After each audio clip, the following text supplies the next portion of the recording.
pit. BKL might need some supporting.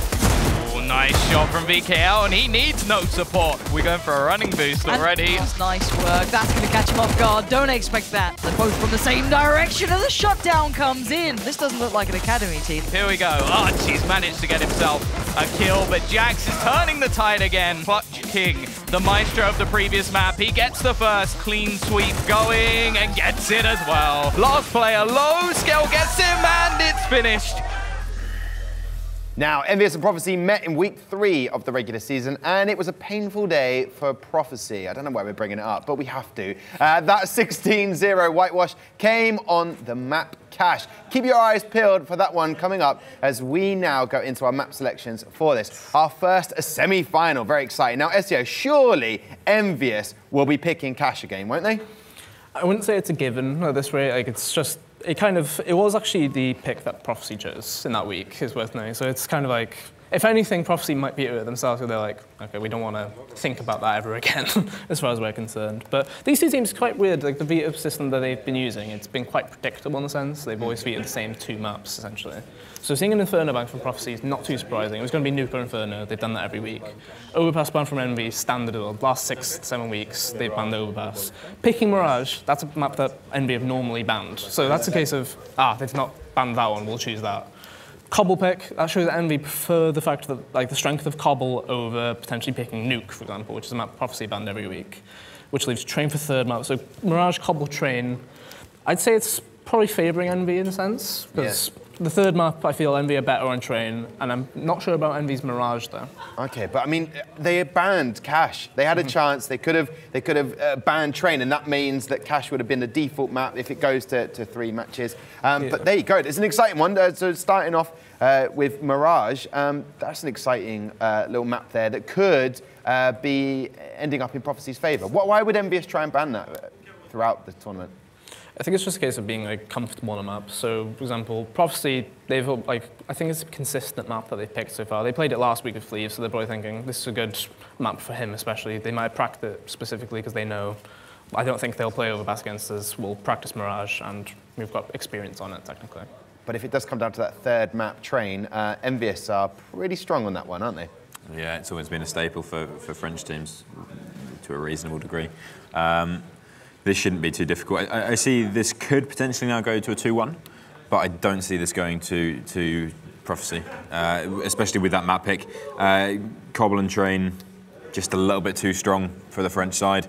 You can tell they're comfortable on it. Mirage, the only thing I can put into the court here of Prophecy is they have Mirage first. They're able to get a bit of momentum onto their side. If they can win that, and they can win that effectively, they may be able to go into that 2nd map and say, right, now we can put some work in. I think the only chance Prophecy has here is if they take a 2-0 straight away. They have to. I don't think this can go 2-1 to them. Okay, but let's get your prediction though. We do it every single Saturday and I enjoy it because I keep a little tally. I'll let you know how it's gone at the end of the season, but I haven't really. Listen, Mirage, prediction, SEO. Quite a close map, but I think Envy take it, roughly like 16-13. Okay, wow. He's even throwing out a stat and a score there. What about yourself, Harold? I am a man of fence correct. sitting. Well, you don't know that. Assume my gender, son. I'm gonna go with Prophecy on this. Okay, I love it. I love it. I'm gonna move across to my lovely casters over here. I got Snods and Jackie, a staple diet of the Elite Series, and obviously. I absolutely enjoy that. I wouldn't get bored with it. It's like porridge in the morning. I absolutely love porridge. You gentlemen are porridge. Is that acceptable to say? I feel like that's kind of an insult. You hate porridge. I'm not a fan of. No, I'm not a fan of porridge. I guess it kind of shows, doesn't it? There you go. I love porridge, as I love you, gentlemen. Look, great match here. Envyus versus Prophecy. Yes. What are we predicting today? I mean, they've gone 50-50 on the desk. Harold's gone with Prophecy. Does like to be different, doesn't he? Just look at his shirt and it gives it away. There you go. Oh, wow. So listen, what are we reckoning for today? Should be the 2-0, obviously in favour of Envyus. If you look at the stats or the scoreline in terms of the regular season, obviously only dropping 1 map and winning 13. But obviously, if you're a Prophecy fan, the only real chance they have is on Mirage, I guess. So, who knows? I agree with Ben, Ezio, maybe a 16-13 on the first one, and then maybe a more one-sided affair for Envyus on the 2nd map. Okay. I do like Cocoa Pops. They make the milk go chocolatey. That's something I can discuss with. Other brands of cereal are available, of course. Sorry, should have mentioned that. Or just no breakfast. But anyway, let's get down to this. Envyus versus Prophecy. What do you reckon, Jackie? Well, the thing is, the only win we've ever seen against Envyus was with Mighty Max, and there's no Mighty Max in the server today, is there? There isn't, genuinely. That says it all. You've smashed it. Listen, Snods, Jackie, I'll leave it in your capable hands. I'm looking forward to Mirage in this semi-final. Let's get into this one, Snods. Yes. So, Envyus going up against Prophecy. Prophecy, it's kind of going to be the quick show, is what I'm thinking going into today's game. So we need to see that energy behind them. As long as they come into this with a clear head, they rile themselves up, quick springs some energy, gets the troops in line, there's potential, but I've not sold on it just yet. You mentioned energy, right? Obviously, I guess Prophecy's maybe the most stressed out team we've seen so far in the Elite Series during the regular season when they're playing versus the other UK teams, Infused, Endpoint and whatnot. They always look so stressed, so fatigued, like the pressure was definitely showing on their faces. And now they're in the playoffs, they're playing versus the tournament favorites. Maybe that pressure's off their shoulders, and who knows, maybe that's actually going to allow them to deliver even further. Mirage is going to be the map this goes down on as well. We've seen some Mirage in the past for either side. What's scary, though, is just how well Jax players going into this matchup. That's what I'm quite timid of. You've got the trouble duo that comes in huge always for Envyus. You know what I'm talking about. Jax and Hadji, of course, yeah. I mean, you're not wrong there. Obviously, I don't think we've seen too much from Envyus Academy on Mirage. But obviously, we have seen Prophecy play. They lost versus Infused on this map, actually. Yeah. I remember casting that one actually being blown away by how they managed to let that one slip. So hopefully, if you're a Prophecy fan out there, they have changed their style, their game plan. Actually, the last time we saw Prophecy play versus, or play on Mirage was actually when they had that other sub. I believe his name was Kree, K-R-I-I or something like that. And now they're playing with Fleeve, who actually do you think's a bit better. Yeah, Fleeve had a good result, obviously, in the game he did stand in before. He seemed like he does have a very high-octane, high-energy style of CS. Again, he's sort of one of your players that is more individually based. He's not really got as much experience in a live team environment, but if he can be molded and brought into this and feel comfortable, there's always a lot of potential for him to be a big fragger as we develop through the series. Yeah, he's someone that gets a lot of kills. Now, obviously, kills don't mean everything in Counter-Strike. You need the clutch plays, you need the communication. What really, well, changes teams, essentially, is the communications and how they play those clutch rounds, the 3 versus 3s, the 2 versus 2s, and whatnot. Anyway, they're obviously fielding in the sub. How will that impact the CT sides, lacking potentially the chemistry there? And obviously, on a map like Mirage, that CT side is so crucial. Envyus right now, though, the Furious Frenchmen, they seem pretty happy, Snods. Everyone quite lively as they're getting themselves ready to get into this matchup. Well, the heavy favourites, essentially, going 13-1 in the regular season, only dropping a map to, as you said before, the Mighty Max himself on Endpoint, dropping, what was it, 35, 36 kills or something absolutely outrageous. So what happens if a player like that, well, a player doesn't step up to that sort of level from Prophecy, when Envyus aren't really matched with the same firepower? How will they perform? Well, it's not even that as well. They need to have everyone stepping up to that mark because Envyus, they just have a bigger playbook. They've got more depth. They have a great understanding of how to work as a 5, whereas Prophecy, obviously not fielding their full lineup due to issues and complications there. They might not have the tactical edge. They need to bring the firepower. Yes, we're going to find out. Go into the pistol round here. Prophecy right now starting on the CT side. Kale going to be buying the kit and smoke. And of course, right now the bomb. 4 players from the Envyus side right now, slowly but surely making their way towards B apartments. Fleeve right now, the sub for Prophecy, going to be jump spotting away, see if we get some early information here and eventually fall back, and now he's spotted. Looks like it's going to be the JChem that's been called, Snods, as they go for this B attack. Let's see if they can actually pull it off. Fleeve is firing away quite rapidly on this USP, attempting to get the headshots, but he has been overwhelmed. Takes Dinks, but eventually finds the opening headshot. Takes down Hadji, as he can stay alive as well. Falls to Jax in the end, but the rotate has been allowed for Prophecy. They get on the site, and Quicks gets the headshot. Man advantage right now for the CT side. Calais and Quicks are so low right now. One shot from the Glocks will take them down eventually. But right now the retake begins. You can see the bomb is planted towards default. You have Lambert now. The bomb is planted for B apartments. He has to go huge. Yeah, Lambert, as he just holds, he's going to be the most important factor. He needs to stay alive into the late round and be able to come in clutch. They do have one kit, but the players attacking from short are getting tagged down low. Everyone on that Prophecy side could be knocked over by a strong gust of wind, Snods, as Lambert finds the opening frag. Quicks will retaliate. Quicks is the only real difference maker, but Calais finds the shot, and it is all down to Lambert as we assume this round would tickle down to. He gets the opening frag. Can he get the second? Dives on towards the bomb site. Time's ticking away. Arch has the kit. He's missing the knives, but eventually will take him down. There you have it. Prophecy, they have the man advantage on the retake, but unfortunately for them, the execution wasn't quite there. And in the smoke, Lambert will knife Arch. That's 1,500 extra, well, dollars in straight cash onto the AWP wielder, the AWPer, for the Envyus side. If there's one player you want to have an extra investment of cash to, it's definitely going to be a Lambert. Anyway, there's going to be 3 MAC-10s, a UMP there, and the AK onto Jax. So expecting potentially more of a weaker buy from Prophecy. And they're right. It's going to be upgraded pistols onto 4 players, Scout, and no Kevlar there for Calais. And once again, Envyus successful in the last one towards B. They're going to be rolling the dice once again. Yeah, they found that weak angle right now, and they're just going to continuously hammer it. until it breaks as they go once again for the B strike. They know they had success here in the previous round. Jax gets the opener and the double headshot as well as he takes down Quicks. In the interview before this game, I mentioned him as my, oh my god, that was through his teammate's body as well. Anyway, I mentioned the preface before this one, the interview of Yasmin, that my MVP here for the Elite Season's regular season was Jax. And right now is showing why. Yeah, incredible talent on that individual. Archer as well, just trapped right now by jungles. He just wants to try and hold out. He does have that CZ and the armor that he's invested into, so no reason carelessly just throwing that away. Just wait and see if anyone does push. If they go a bit John Rambo, and he might find himself an exit frag. Yeah, has Kevlar as well. You can save this one into round number 3. Obviously, dream scenario right now for Prophecy, or for Arch essentially, so try and get one gun, try and get an AK or something from Jax, but there you have it. The run and gun MAC-10 will eventually take him down. It's going to go 2-0 and 5 players staying alive as well for the T side, means their money will start to bloom here. You want to be able to establish a good economy early on into your half, so that in case you do lose rounds, once those buy rounds begin, you have a good enough economy to be able to afford. Look at that shot as well. But anyway, to afford continuous buys and constant economic pressure onto your opposition. Anyway, the round number 3 begins. Folika right now for Prophecy. Obviously, in the last one, they went for the Force buy.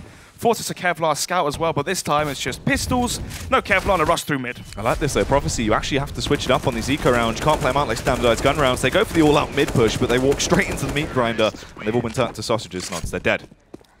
So, round number 4 now.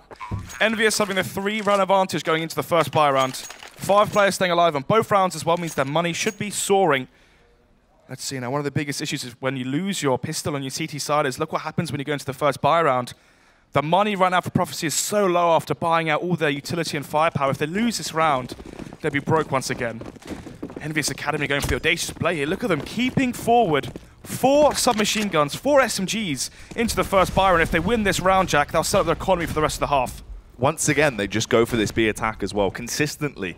This is that common strategy. You find the weak point, you over and over again just beat down on it. They know where Fleeve is. They know where the substitute is for the CT side. Prophecy changing their lineup 2 times so far in the Elite Series. They're going to be testing the new recruit, but already he delivers and finds the first frag. Yeah, a bit of a different opener this time around, as he will slow things down ever so slightly. They do push in though and get the response as Hadji starts to rev his engine a little bit. They're going to go straight up commit on the plant here as well. It seems they do clear the angles. Eventually VKL takes Fleeve down. It's a double kill with a MAC-10 on the first full buy. There you have it. Prophecy sent 3 players towards the A site, 1 towards window. They left Fleeve alone towards B. After Envyus going 3 times towards that B bomb site, they thought eventually they'd have to go towards the other one. A poor read there from Quicks. Usually so good with his calls. One of the reasons they actually finished 3rd in the Elite Series. But unfortunately for him, Lambert had the upper hand. Yeah, going to be able to get the read off of them. And it seems like now Envyus, they are just sticking to what they know. Consistent side takes. What's worse, as well as the fact that they won this round of 4 SMGs, they've retrieved the guns off of the dead bodies from Prophecy. Orb was picked up by VKL, M4 picked up by Petascale, so they've really done no investment into this round. There might be $10,000 into some of these players right now from Envyus. They've got everything for free. There was 3 casualties on the side of Prophecy. They only have these 2 M4s they go through with. Oh my goodness, look at the money. I think all of them have over $10,000 after 4 rounds. Right now, it's not looking good for Prophecy. They're going to have to win 3 rounds in a row if they want a chance of breaking and resetting the economy onto Prophecy. So, look at that. Every player, well, apart from Jax having to rebuy, 4 players have over $10,000 right now for Envyus. That goes to show how easy these rounds have been for the French side. Well, this is naughty as well. Lambert gets the opening kills, but you can see Hadji actually still has the MAC-10. He always does this consistently. It's the player in Envyus we see take those weapons even to more ridiculous situations, and normally he comes out on top. Does indeed. Man number 5, though. Already the man advantage off of the AWP there from Lambert, which was retrieved from the dead body of Kolop. Bomb already out towards Sandwich, and they're going to be committing towards A.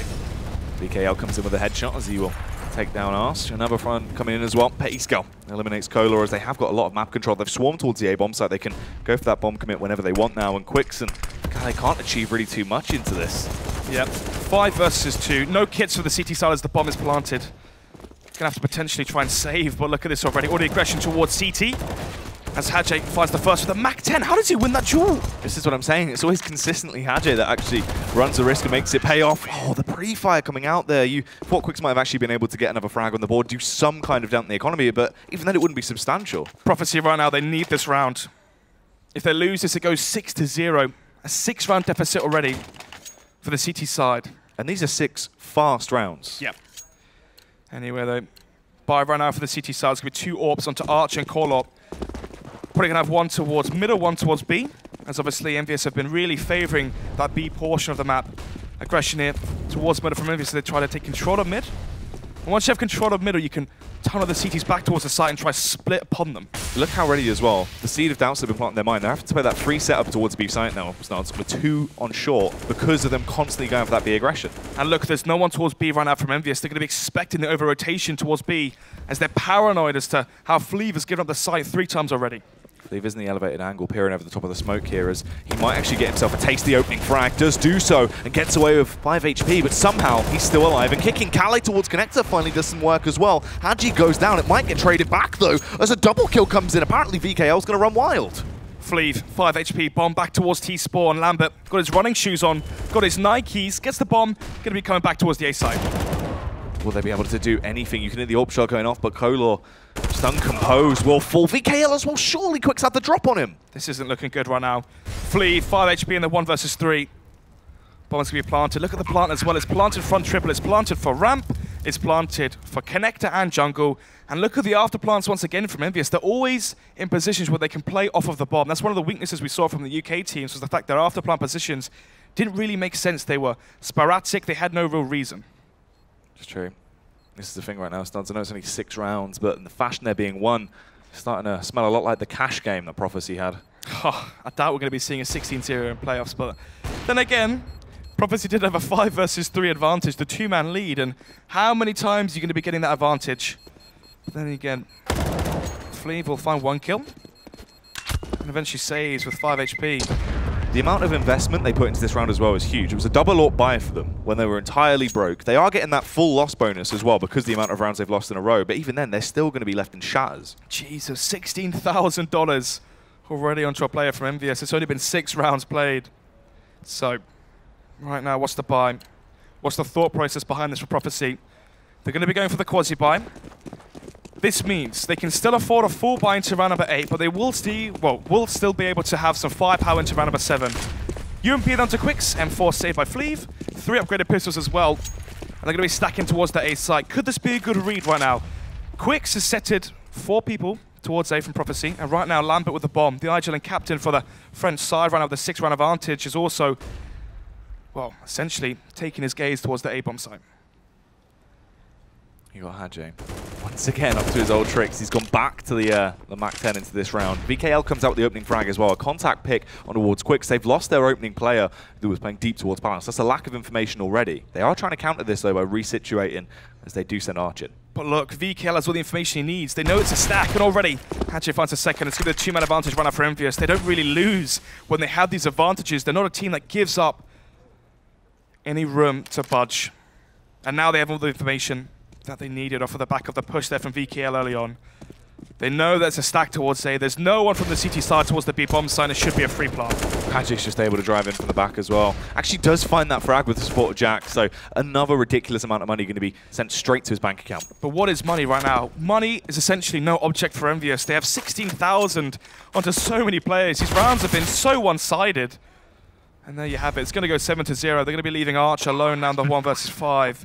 Best chance here is he can try to get a gun, try to take an AK out of the hands of one of the Envyus players, and actually, there you have it, eventually will go down. 5 players again staying alive for the T side as we go into round number 8, I believe. Then again, the Prophecy can still buy. That was the quasi-buy. They were expecting the loss in that one. But let's see, are they going to go for the double op setup or the single one? But it's the fashion they lost that round in as well. The majority of the frags coming out from Hadji just dismantled them, just playing that lurk role. It seems like they have the right idea at the beginning of the round, but there's no adaptation. As soon as it doesn't go the right way for them immediately, they can't fall back on it and readapt. Yeah, you can see Envyus right now, they're adaptable. They see stacks towards positions on the map, and they change their thought process into the round on the fly. Prophecy on the CT side, they have to be changing things up, get aggression somewhere, try to get information, so that they know that what Envyus are trying to basically pull on them. And this is the man that needs to sort of make the impact as well. Kolor on the AWP. Normally, he's that consistent, aggressive fragger. We see him opening up to sort of defensive angles, taking picks towards mid. Right now, he's just playing with cold feet. VKL finds the first one to Arch towards Palace. Already the man advantage here again for Envyus. We've seen how this one's played out so many times.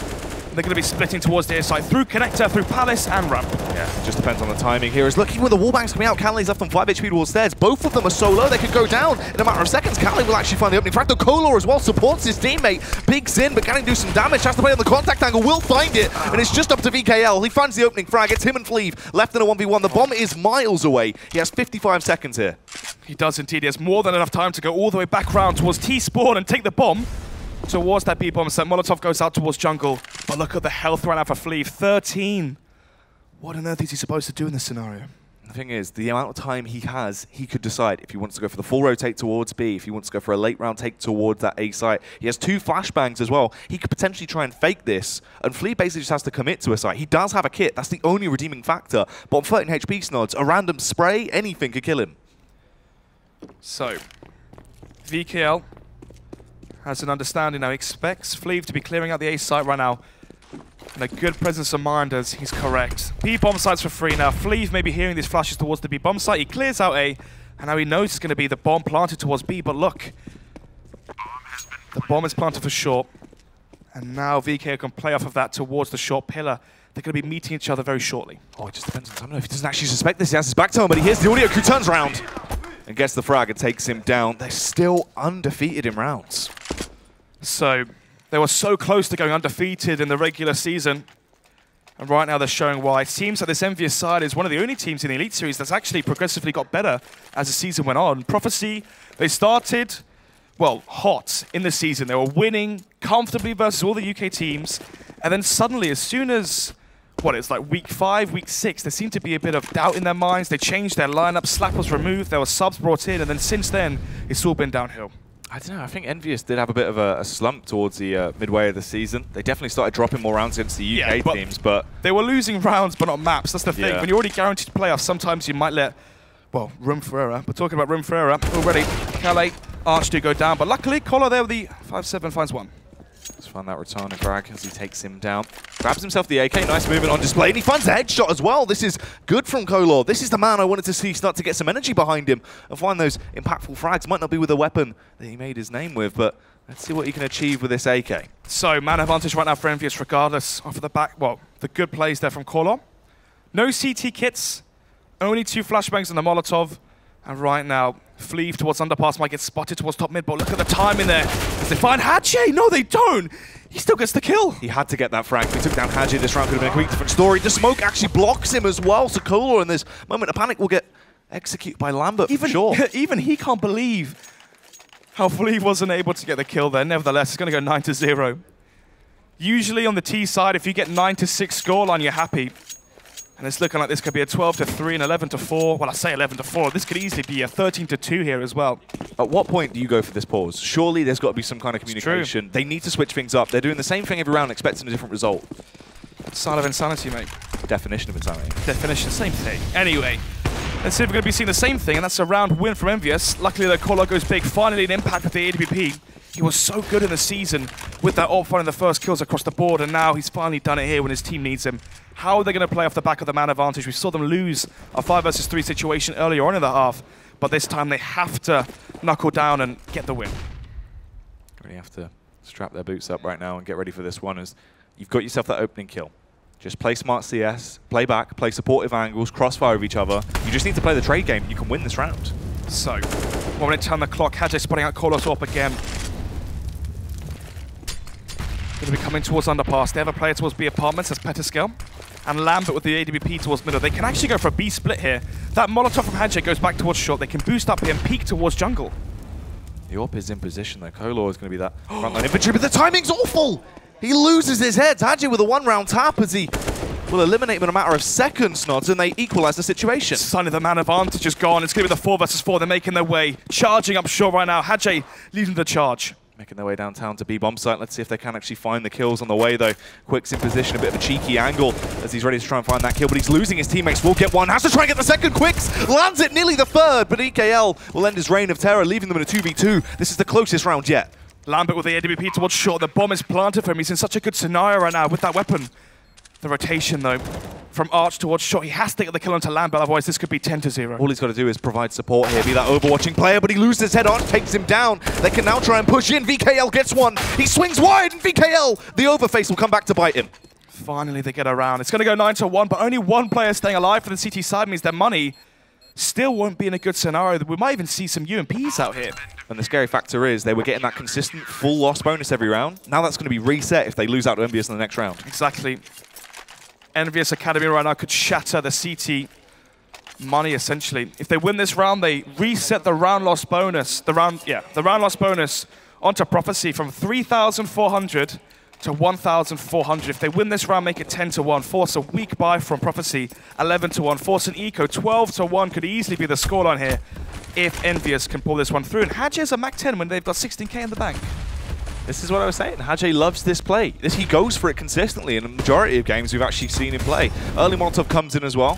Kale gonna get forced back. The opening frag comes out from Quicks, but it's an early trade. It's Hadji as well with the Mac 10. So the amount of anger you're going to be feeling from this round as Hadji is a monster. Fair play to the lad. As the Mac 10 doesn't even need the AK, the drive-by submachine gun kills will warrant them some success already. Oh no, playing around the smoke as well. He's got the drop on them. Just lying in wait right now for the correct moment to try and make this incredible play. Surely not, as he just waits it out. They slowly tiptoe through. Arch might spot him out as a bit of panic comes out. And Hadji does let it slip.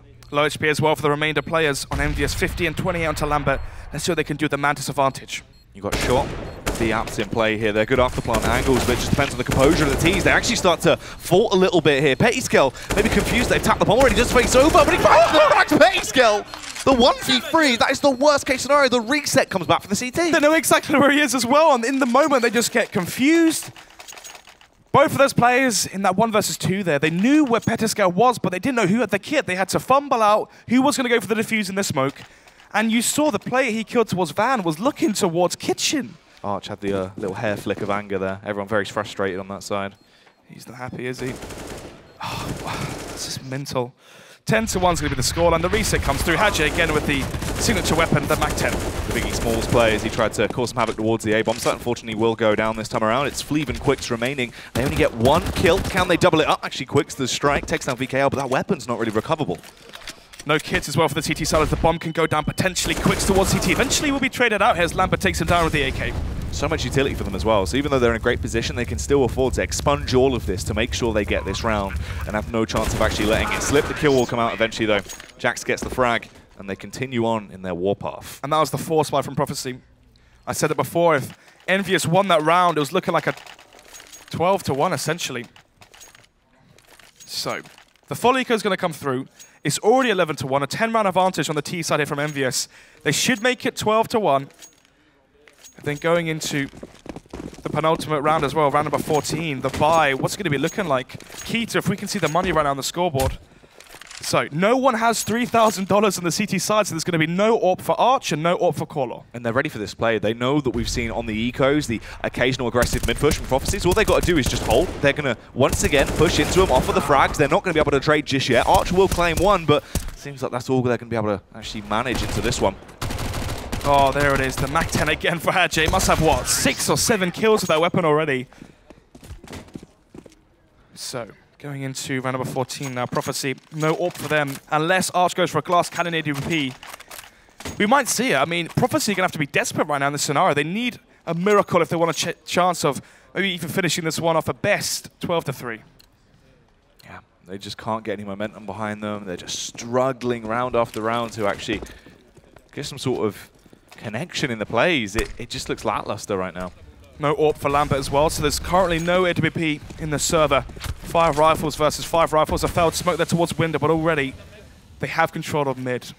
Quicks towards CPL, boosted up, but the window smoke comes through, and they can make their way up through connector, potentially splitting the A site already with only 1 minute 30 left on the clock.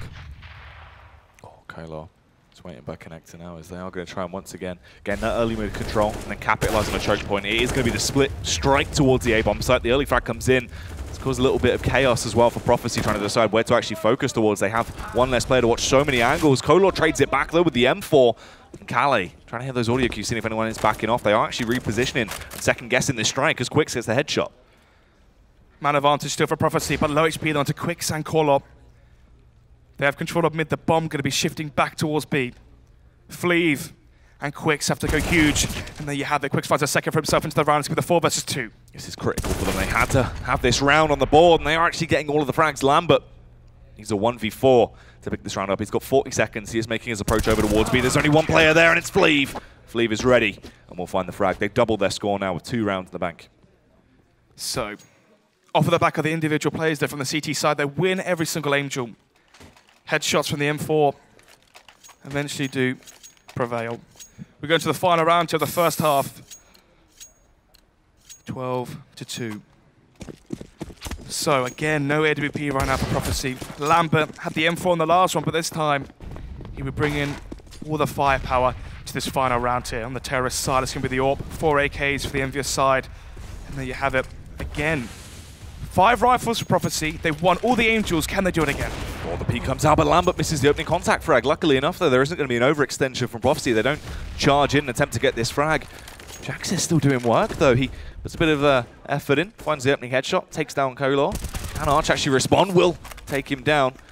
Overextends out a little bit, grabs the AWP as the push is coming in towards A. 4 versus 4 now, 1 minute 50 on the clock as well. Bomb back towards middle. They're leaving Fleeve alone towards the B side. Jax right now has the drop on him. Oh, he pre-fires round, though, doesn't actually commit to the angle just yet. Fleeve's just paranoid rather than anything. The flashbang comes in to try and allow him to re-peek it. It seems like they are being a bit stagnant now. Quicks maybe caught off guard here. Actually, no, he's holding for the aggressive peek from Jax. They know exactly where he is towards CPL. The bomb going to be making its way towards B, though. Fleeve is alone towards that B site. They need another rotation towards the B bomb site, but will it come in time, though? And still, Calais is towards CT. He has to move. And that's the thing. They've had no information about the actual location of the bomb. It's been left the entire map just waiting by T-Spawn. So they haven't had any reason to actually decide what site will be truly pushed onto. Yeah, it could all be a mind game or a fake, but Fleeve and Quicks do work. They find the early frags. It's just left on VKO to try and trade it back. He's arrived on the scene. We'll get the opening kill. Can he find out Fleeve here as they just hold for their position? 23 seconds left, Snods. Low speed onto Fleeve towards site. Rotation comes in towards Kitchen, and then there's a player towards B. He finds the headshot there onto Fleeve into the 1 versus 2. 1v2 situation. He's got 10 seconds, essentially, as this time starts to tick away. All they've got to do is peek when they hear him commit for the bomb plant, as they know it has to be a full commit right now. But he does get away with it, able to stay alive. It's a fantastic angle. His back is covered. There can be no support, no duo peek from Quicks and Arch right now, as he's just trying to toy with them. He's actually doing it fantastically as well. The right timing is there, but he goes down to Quicks. He will find the frag. They lock it down. He's able to work through. Prophecy, finally a bit of momentum towards the end of the half there. Can they start to bring it back in the second half? Let's find out after the break.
And everyone, welcome back. We've just had I'd say, a very crazy first half there. I mean, Prophecy going to be envious of how strong Envyus were looking. Yeah, essentially. I mean, the 12-3 half already from the T side of Envyus. We know that their T sides are definitely the strongest in the tournament, but we didn't think they were that strong. As soon as they have an advantage, a one-man lead, or basically anything that Prophecy give them, it seems like the way they play, so methodical, so structured in their setup and their system that Lambert has created, it just seems to be unstoppable. It's true. I mean, we had a couple of good rounds from Prophecy where individual players would pop off, but it was only now and then. No one at the same time has ever come to fruition. Yeah, I mean, one round, you have Kolo go well. Calais towards Connector found 2 kills. That's one of the only buy rounds they won, essentially. But obviously the firepower into Hadji with the MAC-10 of all weapons, and Jax as well with the AK is too much to handle. Pedescal now the support player for the Envyus side. Can be buying the smoke and the defuse kit. And let's see a heavy stack towards B. It's a good read again from Lambert. Yeah, they are just going to try and hold this down. They have the support. They're playing these crossfires as well with the baiting angle, so if they do push in, they can get the early kills off. VKL actually towards Connector, gets that information as they are trying to roam around short, but Quicks takes him down. They're actually still going towards B though. Lambert finds one, equalises it, and gets the one towards short as well. Lambert is doing all the damage, but they clear the angle. Smart play from Kolor as he pre-fires out with the Glock, finds that kill, leaves him the 2v2. They're trying to retreat. Kolor, where's his composure right now, Stuns? He's panicking all over the place, struggling to hit the trigger, and they will be able to back off. Kolor, he's left in the 1v2 now. It's all up to him to try and get this opening pistol run. It's so important they get it, or Prophecy could be losing the game right now. All Envyus have to do right now is play together. They have the 2 versus 1. The bomb is planted. They have a defuse kit as well. Let's see what Collar can do as to land 2 perfect headshots. Oh, he's just going to walk in. No one's focusing towards the angle with a flick from Pettiscale. He's disappointed with himself. The defuse is going to come out. It's going to put on 13 rounds. They're going to get the second 2. That's match point at least essentially guaranteed from 1 round. But Prophecy did get the bomb plant, so they can try and get a buy-in to contest that. So obviously, if this was a more competitive game, I would say an 8-7, a 9-6. You get the bomb down on your T side, you get the $2,000 across the board. You eco that second round so you can buy in the third. But at this point, when you're 30-3 down, Prophecy need rounds on the board ASAP. They cannot forfeit match points so early on already. Actually, or are they? They're not going to go for the buy. So this is going to go 14-3, and Prophecy will need 12 to even force overtime. Very risky stuff. VKL trying to go for a bit of the Hadji play right now as he will actually invest into the MP9. Quite heavy on the SMGs here, but Envyus, they can try and risk it. Pettiscale open it up with a UMP as he takes these close range fights and gets all the frags so easily. Everyone is dropping. VKL is just showing his acrobatic skills as well, Snods. It seems like he knows how to do quite a few little jumps here as he will find the frags. Fleet takes him down, but Fleeve was traded out as well as they run through them crazily into that round. So we'll go 14-3. 11 round advantage right now for the CT side here from Envyus. This is a team that's good at closing out games. We've seen a couple massive comebacks. Obviously, the Envyus versus XL1, 15-9 down. And they couldn't close that one out. We've seen many chokes, but obviously, none of them have been from Envyus. This is a team where they have the system in place. They all have so much faith in Lambert and his calling. Will it be enough to push them towards the finals? It's looking likely.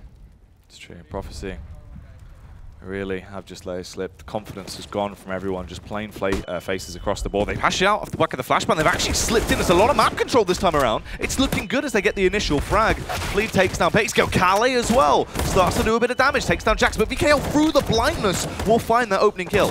Issue is, though, he is low. It's the man advantage right now, making a 2-man advantage for Prophecy right on the T side. Hadji again with the SMG, this time no longer a MAC-10, but actually the MP9 through the smoke Quicks will go down. Maybe they can go for this one? Actually, no.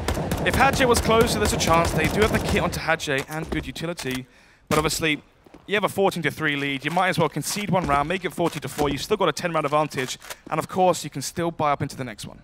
Yeah, it's worth playing smart CS here. This is good, because a lot of teams, when they do have such a high lead, they'll go, oh, we can throw this round. Yep. Let's just run in and hope to see what we can do. Maybe we can clutch it. It's worth it, but it's definitely not. You want to try and give away those rounds when you have such a wild lead to be able to play consistent CS. The key to coming back into games when you are in a big disadvantage is breaking the opposition's economy, forcing out the weak buys, your quasi-buys, your ecos, and if you're silly enough to give away M4s and give away AWPs like that so carelessly, that's how you make room for the enemy to come back into it. And then, well, then again, you have a 10-round advantage already after just 18 rounds being played, but nevertheless, we're going to round number 19. The buy will still be fairly strong right now for the CT side. Pedescal going to be wielding the MP9. 3 and 4s in the AWP again onto Lambert versus the 4 AK buy from Prophecy, and of course the AWP in Kolor's hands. And we saw as well Kolor being the active one that was talking during the freeze time before the round started, probably saying he's going to try and go for more an aggressive pick. You've got cash for the AWP, try and let me take that early mid control, and then we'll go for the split push towards A. Jax run out towards window, the flashbangs come in. He's going to try and peek out. Doesn't spot anything out. He knows there is at least someone around there, but doesn't have exact information on what's occurring. As they go for this push through, they get the choke point. Caught off guard as well, his pants around his ankles. He was trying to get a flashbang out to support his teammate. All the kills are coming up for Prophecy. They start to go huge towards the A bomb site. Hadji is attempting to retaliate, but it's not really the most favorable angle at the best of times. Once again, it's going to be Hadji and Lambert towards that B bomb site, going to be forced to save again. As we go into round number 20, it's going to go 14-5 here, and Envyus are throwing in the towel. Good opening round there. This is the thing. Prophecy, all they need to try and do is play together as a unit. Slow it down a little bit. Go for that split and pick style CS. Brute force in when you go for a capitalization. It's the exact same style of play, right? We see how Envyus are playing it towards mid. They're allowing them to have mid control. They're just holding for choke points. If you can find those key frags and overwhelm those individual players that are so vital to that defense, it's going to come back in your favor. So, Hadji right now going to try and save the M4. Calais spots him out. There you have it, he wins the duel. It's only going to be Lambert last alive. He gets a nice flick there, and through the smoke, I believe he'll survive, but there's still a few seconds left. He misses the shot, and there you go, he will go down. So no weapons carried forward into round number 20 from Envyus. How is that going to be affecting their buy? Yeah, what do we see them actually go for here? They're going to potentially try and go for that double AWP setup, maybe get one on Quicks. It seems like it's probably better off just sticking with the rifles right now with the style system they're playing. Nice double opening there from Quicks. It was indeed. So, 9-round deficit right now for Prophecy. Obviously, right now they're going to be playing versus the Eco, so essentially it's going to be an 8-round deficit after this one. Unless something goes crazy, and someone on the Envyus side goes huge. Arch on the entry here. He'll be able to find the initial frag, and his teammates now support him as well. They're flooding through. This is better. These consistent A takes. They do have the advantages around quite massively. Their arsenal's just a lot stronger. Fleave's just running through them. Hadji actually with a taser. He loves to be a bit cheeky, doesn't he? He loves it, doesn't he? Mac-10s, tasers or whatnot, actually finds a weapon as well. Obviously having no Kevlar, that means the aim punch is just too much to handle. And there you have it, round number 21 shall begin. What an electrifying round that was. There you go, mate. Got any more for me? That was a shocker. Any more? Nah, that's it. There you go. Does lightning strike twice, though? Oh. Hey. Not in the same place. Exactly. So will it be towards the B side? Maybe. Maybe. Anyway, round number 21 now. It's going to be the 4 AK by AWP again onto Call-Up. We've seen some great stuff from him so far, but right now it's going to be challenged by Lambert's AWP. But Lambert has no Kevlar. We call that the glass cannon. The reason being is you miss a shot, the aim punch is too much, and right now he's only showing his head. Oh, I have got another one. I'm stunned. And so is Lambert as he goes down. Kola with the opening frag comes out. Wide and swinging as he takes him down. Hadji wants to try and hit with the left hook. He's struggling, but actually does find that initial frag. Arch trades it back with a beautiful swift headshot, though, and they've secured the site. No kids, though, for the CT side as they begin the retake. Arch close towards Elbox. Should be able to shut this one down.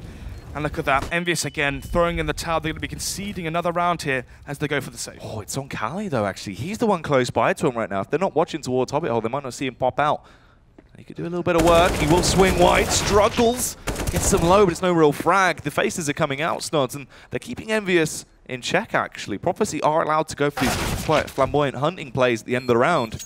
They are losing the manpower now. Kolar basically has to try and commit to the save. Does indeed. Obviously, Prophecy, they have enough money to buy up, even though there's only one player surviving. That's Call-Out with the AWP. So, round number 22. Question is for Envyus, they're saving 2 M4s. Do they buy around it considering they've lost so many rounds? VKL, and I believe that was Jax, can drop over M4s. Do they go for a 4 rifle setup, have 1 SMG maybe, a UMP? Or are they going to go for the save? It's looking like they will be going for the latter though. Not fully investing into round number 22 because they want a full buy into the next one. Prophecy finding room here as Envyus is slowly but surely loosening their grip. Try and get a firm attack to this round here as they set themselves up. They're just going to be holding for the counterplay, suspecting that Envyus might try and switch it up a bit on this eco, more of just a quasi-buy really as they attempt to take that control towards top mid. Kolar has support as well, so even if he whiffs the opening shot, there should still be a frag coming in favor of Prophecy. Aggression towards middle. Jax with one of the only weapons right now for the CT side. Once they get aggressive with it, you want the man advantage found by this AK. So you have the 5 versus 4. Try and have one of your teammates with the upgraded pistols to try and salvage the weapon that's dropped. Nevertheless, though, still going to be a standstill. 1 minute turn the clock. Bomb still towards T-Spawn as Prophecy are holding for any aggression. They're expecting the audacious plays here from Jackson VKL. Oh, Kali peeks out, but he is actually caught off. Wasn't quite ready for the peek that came through from VKL. He's going to VK kill him. Essentially. Lambert alone towards B. There's no Kevlar, just a P250s. Look how unlikely they can hold the B-bomb site. Quick's looking speedy as he slips in, finds the headshot, takes down Lambert. They've now actually taken the reins from them towards B. They have taken it. Can they try and keep it? Jax arrives from short. They weren't quite prepared for the secondary peek. Collop and Fleeve, what can they do in this scenario? The two-man disadvantage for themselves.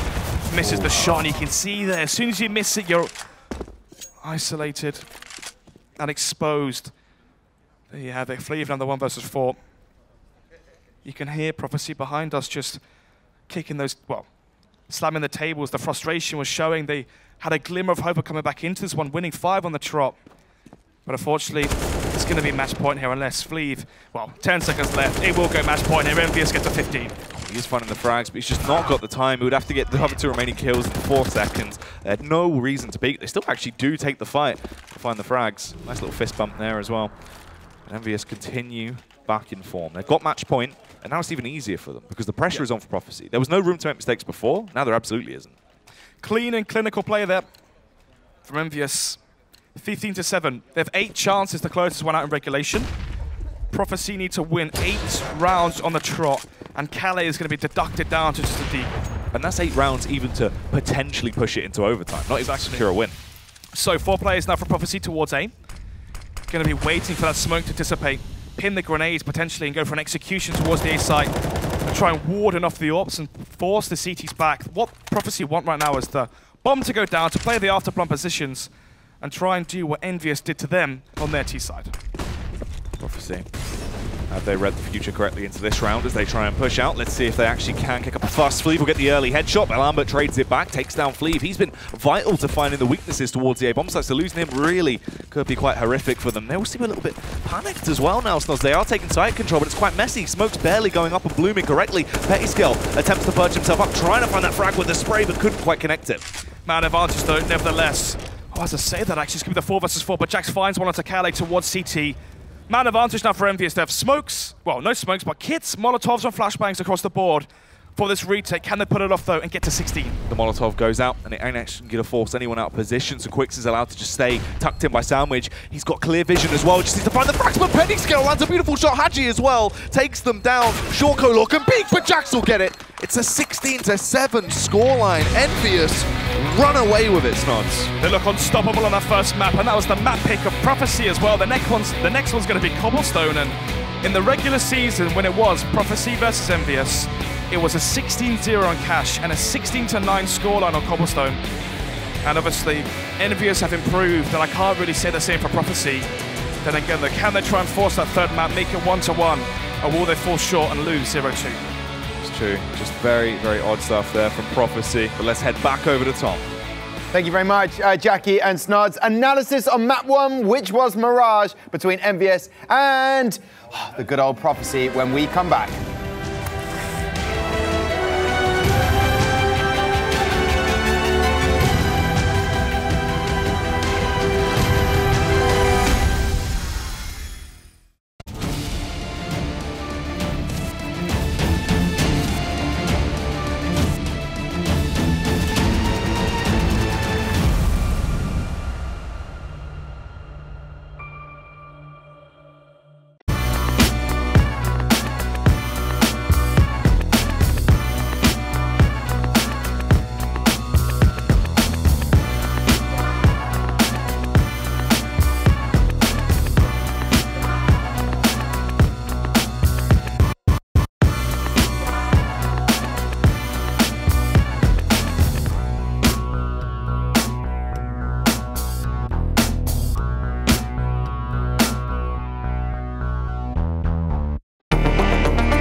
Right then, it is the semi-finals in the Gfinity Elite Series. Our first match of the day is Envyus taking on Prophecy. Prophecy's map choice, Mirage, well, it didn't go in their favor. It finished 16-7 to Envyus.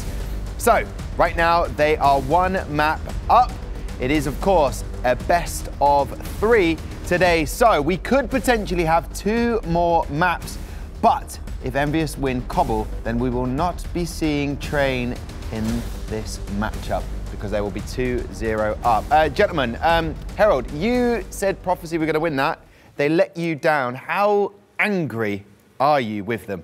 I have no anger within me. Okay, I've zoned it all out. It's all been zenned away, so no anger at all. But it's a disappointing result for them. They must be pretty upset with that one. They're going to be moving on now to the second map, which is obviously Envyus' pick. Cobblestone is going to be a very big challenge for them. Now, they showed signs of life towards the end of that game, but the first half was abysmal. And like I said, if they wanted to win that one, it had to be in the first 5-6 rounds. They had to get that good start, and they just didn't. Yeah, I mean, they were just...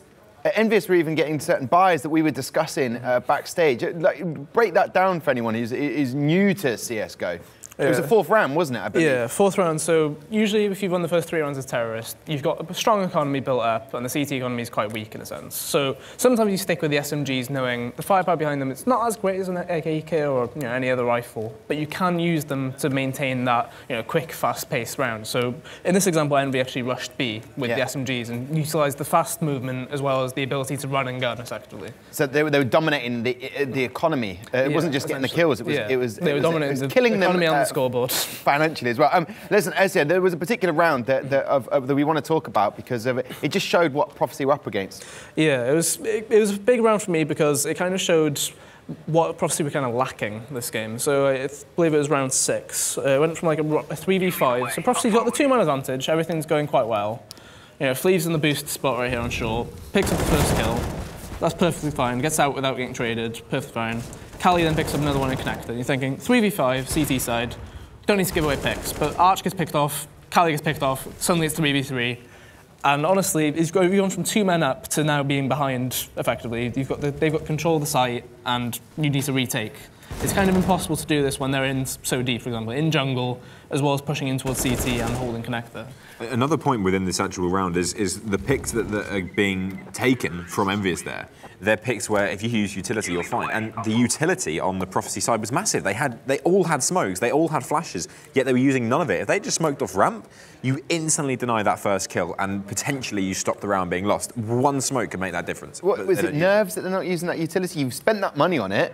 You're being squeezed financially by Envyus because they're getting the kills and not allowing you to do too much, defuse the bomb. So is it nerves? Is it what is it going through their head? It's a mixture of things, really. You've got nerves as well as just the fact that you don't think about it in the time. So you're thinking, oh, nice, we got the kills, and then you don't. Like you've got like a 5-second time in your head where you're just not thinking straight, and you're just like, we could win this round, but then they just get a kill back and you're like, oh crap, I should have smoked that. Yeah. It's something that happens more often than not. It's not something you can really take too far and be like, oh, they shouldn't be doing this. It happens sometimes. Is it just the waste that you don't like, Herald? You've got their utilities, no one gets to use them. Is that what you wanted to see a flashbang go off? I wanted to see a bit of spark. A bit of a spark with the souls of Prophecy. But do you know what I saw? Yeah. Nothing. Okay, well listen, going into Cobblestone, it is in Envyus' hands. They chose this map. If they win it, it's all over. They're through to the final of the Elite Series. So there's a lot riding on this, obviously, as we already know. But, I mean, Cobblestone, the previous time these two teams met, it finished 16-9 to Envyus. I'm assuming Prophecy have got that out of their head. They're not even going to focus on that.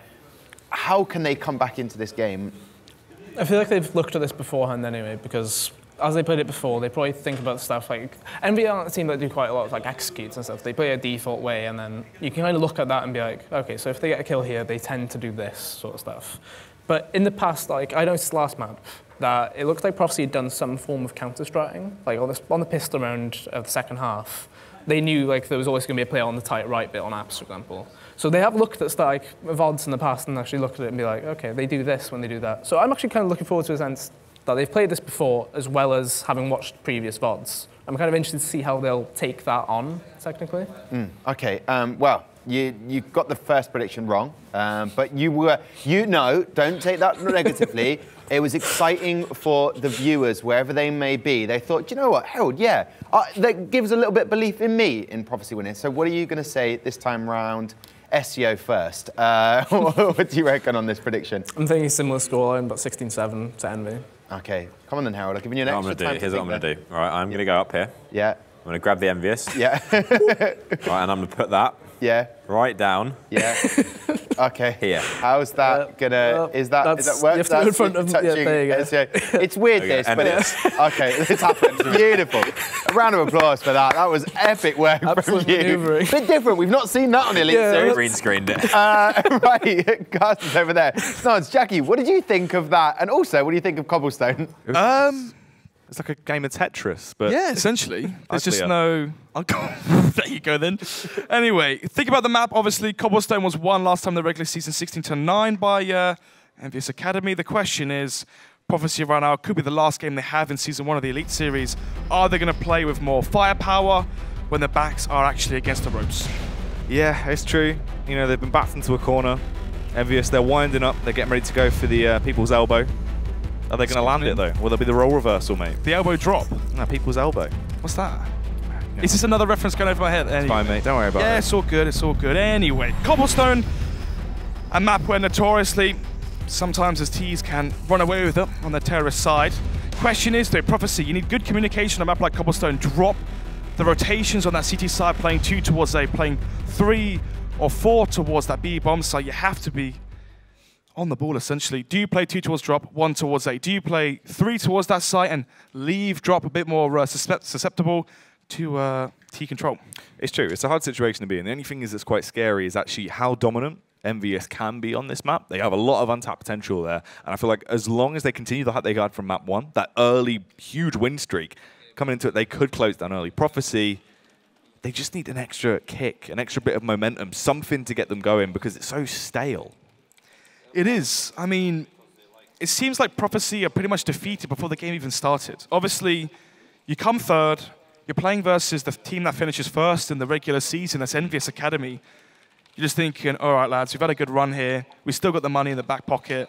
Let's just enjoy this one. But then again, usually when we see Prophecy losing, they're so frustrated, they're slamming desks, they're angry. And actually, they seem to not be too upset with the rounds going Envyus' way. Yeah, they just look drained, Snods. Like a loaf of bread that's been left out for a week. How does that get drained? It's nice and stale. It's ready for the ducks. That's what they are. That's what's remaining. Anyway, let's see. I believe the pistol is going to go live imminently. And there it is. Round number 1 begins. Second map here. Prophecy, can they win this one? Force Train. Or will they let it slip and lose 2-0 here? The first playoff game of the Elite Series Season 1. Let's see. Could we be seeing our finalists, well, one of our finalists already in this matchup? It's going to be Envyus on their T side, already fast aggression towards middle. It's only going to be Arch here to fend off versus 4 people. They'll push their way through, so they can slip up here through Matrix. Actually, do get behind. They're going for the around the world as well, Snods, and they're going to be running straight in towards Arch. They take him down. Petty Skill leaps into the air and knocks him out. So, 1-man advantage right now for Envyus, and we saw what happened on Mirage. When they have the lead, they never seem to let it slip. No kit right now. Arch was the player of the kit, and already he's gone down. Forces to Kevlar. If the bomb goes down towards that A-bomb site, there's a near impossible chance of the retake coming through. Count for the double around the world right now. Tour de Cobble. Tour de Cobble, essentially, yeah. My goodness. Still, though, they're undecisive as where they want to go. They're expecting a push. You can see Lambert there holding off towards B. He wants someone from the Prophecy side to walk into his crosshair. Canada peeks out towards middle, spots no one because the bomb is actually making its way back towards B. And the Tour de Cobble continues. Yeah, this is the bit where they have to do the swimming towards the end. That's not... Same thing, mate. Triathlon. Yeah. They're all the same. Yeah, they're all the same. Exercise of that. Let's see if they can exercise their smoke grenades and run through that B-bomb site. Quicks is ready, though, by the finishing line. Let's see if he can actually award them their gold medals. Probably silver bullets instead as he tries to find these frags. He does get a little bit overwhelmed, struggling. Taken down by Jax eventually. Fleeve will respond with 1 frag as he eliminates VKL, but everyone is going down, Snods. Lambert punishes Kolor, and Fleeve will surely fall. This is going to be the opening pistol round. A very long one at that for Envyus, you'd imagine. Yeah, I mean, the issue here as well, we'll talk about in a bit, maybe Fleeve can find a few kills, get $300 extra into the next round, but eventually he will go down. Envyus right there, the idea behind the strat was you'd rush up mid, you'd force an over-rotation, Lambert with the utility there towards drop, he could smoke off window, bring the players back towards B. He can flash drop. He can also flash platform. They actually wanted to go back towards the B side, but actually the fact that Arch gave away the first kill so early on, it changed the Envyus' approach towards that round. Look at this buy as well. 1 rifle on Jax, he has the AK, 3 MAC-10s and 1 MP7. Yep, they love the SMGs, don't they? It's going to be upgraded pistols across the board for Prophecy.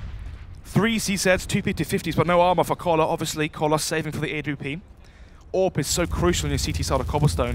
But already it's VKL this time lurking towards that B-bomb site. A bit of a gangster round coming out. Let's see if they can actually wield these weapons effective though. Jax gets the opening frag. It's the late round lurk by VKL, but he's overpowered. Color charges in.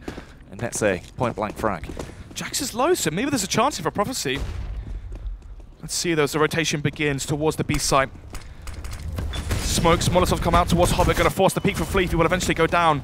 Quicks to go huge here, but eventually as well, he does fall. It's going to be the 2 versus 4 here from the 4 versus 4. Kolop has no care from the MAC-10. Might try and save this one and play for Exes, try to stack out some cash into the next round. CZ in his hands, waiting to attempt to strike, maybe get an exit frag if they overextend out, try and hunt for an extra few kills here and there with the SMGs, but they are keeping it fairly tame, just hold off, and it seems that they will exit through mid after the round. They will indeed. Obviously the bomb going to be ticking away. Kolar with the MAC-10, if he finds 1 kill, that $600 could be used for a Molotov on the CT side or extra utility, which is crucial. But actually Envyus didn't go through connector. They're going to be rotating back. Oh, so close there. Jax was an 8 HP. So Envyus right now surviving with 4 players once again. The money is looking strong as we go into round number 3. On trucking right now as they're picking up these rounds. You expect them to get the following one as well. Still that heavy investment on the SMGs. They only do have the 1 rifle, but even then, there won't be too much to play for in this round. The round after this is where it's going to get serious for Prophecy. Yeah, there should be another round here where Envyus have 4 or 5 stay alive. They build up even more money. You can see already roughly 2,000 across the board for Envyus. If they have another clean round here, 4 stay alive, they can try and get $4,000, $5,000 in the bank. And from there, have enough money to be able to buy up in case Prophecy win the first buy round. Arch just got stabbed in the back by his own teammates. Possibly a bit more frustrated than we expect. The early kills do come through though. Fleeve going to find the opening headshot. VKL and Hajj just run rampant through everyone that's on the site and take B as their own domain. Obviously, we know Fleeve loves a bit of Face It in FPLC. And obviously on Face It, you have no team damage. Maybe that's what he's expecting, but Calais finds a kill. As he does get the Zeus onto one of the players from Envyus, and actually the MAC-10 as well, so that's $600 plus the kill from the Zeus. You're looking at like $800 worth of money just straight into the back pocket there of Calais. Just going for these Zeus plays. Trying to revitalize themselves a little bit, potentially. Calais, as he is armed with a MAC-10. If anyone does dare to try and thunderfoot past him and go on the hunt, he might actually get a cheeky kill off, but unlikely right now. Oh, he does hear it though. The push comes out, but he faces with a Molotov drawn. Lambert gets the kill. Going into the first buy right now, the scenario we saw in Mirage was a 3-0 in favor of Envyus. Prophecy fully bought into that first buy round. They had no money left. And then as soon as Envyus won that first buy round, again, they were forcing out the quasi-buys, the weak buys from the CT side. Prophecy, if they want a chance in the second map here, if they want a chance as well, forcing Train, they have to claim this one. They can't be in a rut once again. Smokes will be lined up here towards that B bomb site. It's going to be the fast play from Envyus as they rush towards B. What can Kolozop do as the grenades and the smokes rain in? He has to be on point to snipe them. He is the aggressive man that needs to be the hook, line and sinker of the round as they get themselves ready. But the opening headshot comes out. It's going to be Fleeve that falls first. The paranoia could come back to bite him as well. If Quicks falls here and can't actually hold the connector pushes, it's going to be an A connect as they want to try and work their way back through. Actually, second guess themselves. Brute Force chiming in as they just hold by close connector. Archer smoked it. Flashbang comes in though as they want to try and push out. Will they find this off angle? They don't clear it. He takes them down. They're left in a 2v2. Only 1 T towards B as well, but Haji with a rifle gets that headshot, leaves himself in a 1v1. Calais versus Haji. Bomb. Not being planted just yet. He retrieves it. There's a minute left. He can easily plant it now. The thing is though, is he going to go back towards the A bomb? So he knows Calais was down towards mid ramp. He's going to hold for the push here from Calais, expecting aggression here, but actually Calais thinks that Hajj is going to go for the second bluff. He thinks that he's going to rotate back through towards A. And now he's holding up towards connector, but actually the bomb should be planted fairly soon, but Hajj is still wary that Kelly could be coming in from behind. It's true, you can see a little bit paranoid, not quite sure of the play just yet, as he is using that time to his advantage. He has quite a while to play with here as they're So we go back to time still left on the clock. He's just going to clear these angles, have full confidence that he can commit to the plant without being hit from the sideline. Cali, though, waiting it out. Going to wait until the bomb has gone down, try and force the one-man retake. He has a smoke, double flash, and a HE, but no kit. Let's see now. He waited a minute for the push from Calais. And the bomb eventually goes down. No kit right now for Calais, so he has 5 seconds less to try and flush out Hadje. But it does with the smoke double flashbang HE. Let's see what they can do now. Doesn't actually commit to using it, that utility as well. And the first tag comes through. The HE is going to be thrown out, hoping to get a bit of slash damage on towards Hadje, but it's not going to be too vital. Smoke on the bomb. This should force a play from Hadje. He's not 100% sure if he is going for the full commit or just holding it. Hadje could peek towards him as well. Depends on the timing of who actually will find the frag. A bit of a struggle, but he takes it! Knocks him down, gets the round, can go for the defuse now as well. All timing. He doesn't have it. Or does he? He doesn't have it. He's let it slip. The timer was in his favor. No kit. The 10-second defuse wasn't quick enough. Hadje wins the round off the back of the time buffer. 4-0 is going to be the scoreline now. Once again, a 4-round deficit for Prophecy on the CT side, and their money's going to be in tatters once again. They will get $3,400 though as their 4-round loss bonus does continue. But look, all they can go for is a half bar here. UMPs, CZs, P250s. It's looking likely that Envyus make this 5-0. But actually, these rounds have been a lot closer than Mirage. You can see some players on the Envyus side haven't got as much money as they did on the last map. So maybe Prophecy can try and string 2 buy rounds, 3 buy rounds together and try to go back into this one. Pushing their way out through connector here. If they do try and slip straight out. Fleeve going to get the opening headshot with the CZ as he takes down one man, but there's the response kills early from the rifle and the max head of Fleeve. Double kill comes out from Hadje as well. He's just running through. It's the final kill. Sonic the Hadje. Essentially, yeah. 5-0 now. Aggression being called by Lambert. Let's see if he'll carry on the pace. Force Prophecy back on their hind legs. So round number 6 begins. It's all to play for now for Prophecy. Do or die. This could be the last map they play in the Elite Series. 2 orbs set up right now onto Collar and Calais. How are they going to work around these orbs? Send one towards B, one towards A. Have the orb anchor towards the A site. If Envyus and Lambert, if they call for the execution towards B, that could be the down phase for Prophecy. Going to be pushing their way out. He tries to go for the early face, but he's so blind he can't effectively be useful into the round. But it's leaving Archer doing damage, actually. They are getting the kills. Bettyskill with a juicy little tap there. Takes down Color. Leave themselves in a duo. Smart play. You go for the counter boost. They're not suspecting this. It can be quite a useful position, but they were ready. And they strike, find the double kill, and they finally get around the board. Finally a round here for the CT side. 3 players staying alive as well. So it's looking good so far for Prophecy. Obviously in the last map, they went 0-9 down. You have to be expecting something better here.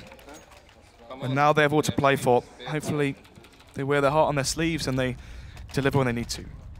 Heart on their sleeve. Heart on their sleeve, there you go. Quick for that one, mate. Quicks. He's a speedy guy. There's a double up setup. Could be incredibly useful as well, Snarls. That is going to be such a key play if they actually do find those early contact frags. And what it means as well, if you leave the AWP alone towards the A site, you can actually have the AWP anchor it and have a fast rotation from Arch. You can see as well, they're playing 2 towards B. They're leaving Fleeve towards connector, sorry, towards drop. But Fleeve can fall back towards electric, hold that from sandwich on B, and then you can have Calais rotate back towards connect and hold the window jump out, so you can actually have full control of drop, B and A at the same time. Color trying to Molotov him out of position, suspecting that he has gone a bit aggressive with the AWP.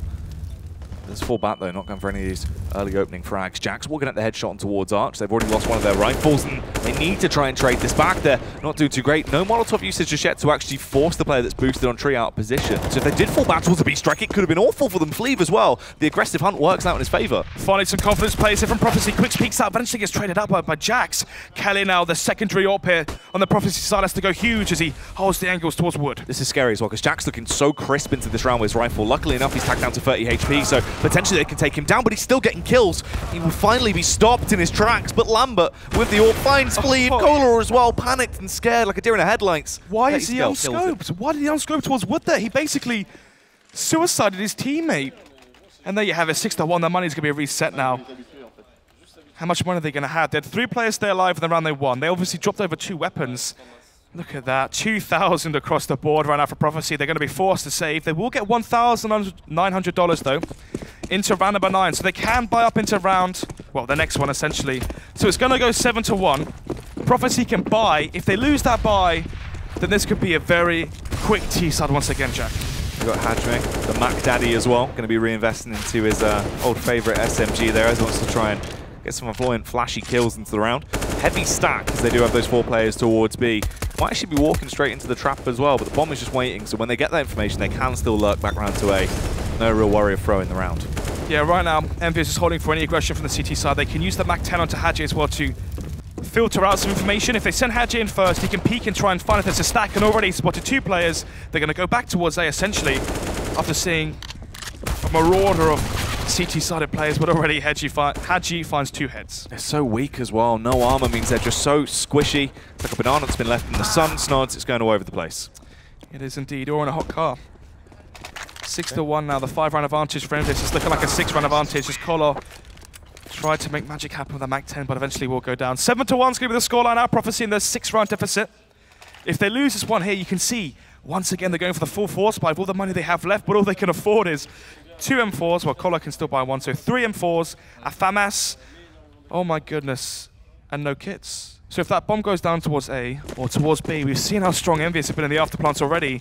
Prophecy not really doing themselves any favors because they already have 5 less seconds to get that defuse in. We've already seen that come back to bite him as well, as Calais lost out on that round due to the fact he didn't have a kit, had to go for the full 10-second defuse. Hadji just played with time. He knows that the play was forced from Calais. Going to be leaving Calais alone. A FAMAS versus 4 players. If you had the AWP, fair enough, right? I understood sending Calais alone towards A to anchor it with the AWP, but anchoring it with a flashbang and a FAMAS. This is looking risky here from Prophecy. They're expecting the stack or the play towards B, but actually Flea will eventually rotate back round. They're going to be doubling up towards middle. The good setup here from Prophecy towards A is they can give up long and play retake, having control of mid. Well, let's see what him and Fleeve can do. Could this play with the FAMAS make him famous into the round as Fleeve will pick it off with 1, tries to peek out and get the second as well. They are getting them tagged down, but Jax through mid, bangs on the door, charges in and takes them both down. Quicks right now holding for the push towards middle. There you have it. 2 kills there for Prophecy. It's going to be the 2 versus 3. But the bomb's going to be planted. No kits for the CT side. Lambert has the AWP. He has to go huge because Petascale is so low. He's going to slowly tiptoe up. He's essentially as good as dead right now, limping on towards the bomb site. Will go for the plant. Lambert as well, finding the frags. They just ban up 1 by 1. They're not peaking as a unit right now, Snods. It's messy and all over the place. Luckily, the nade rolls in, but Petascale had already got the bomb planted.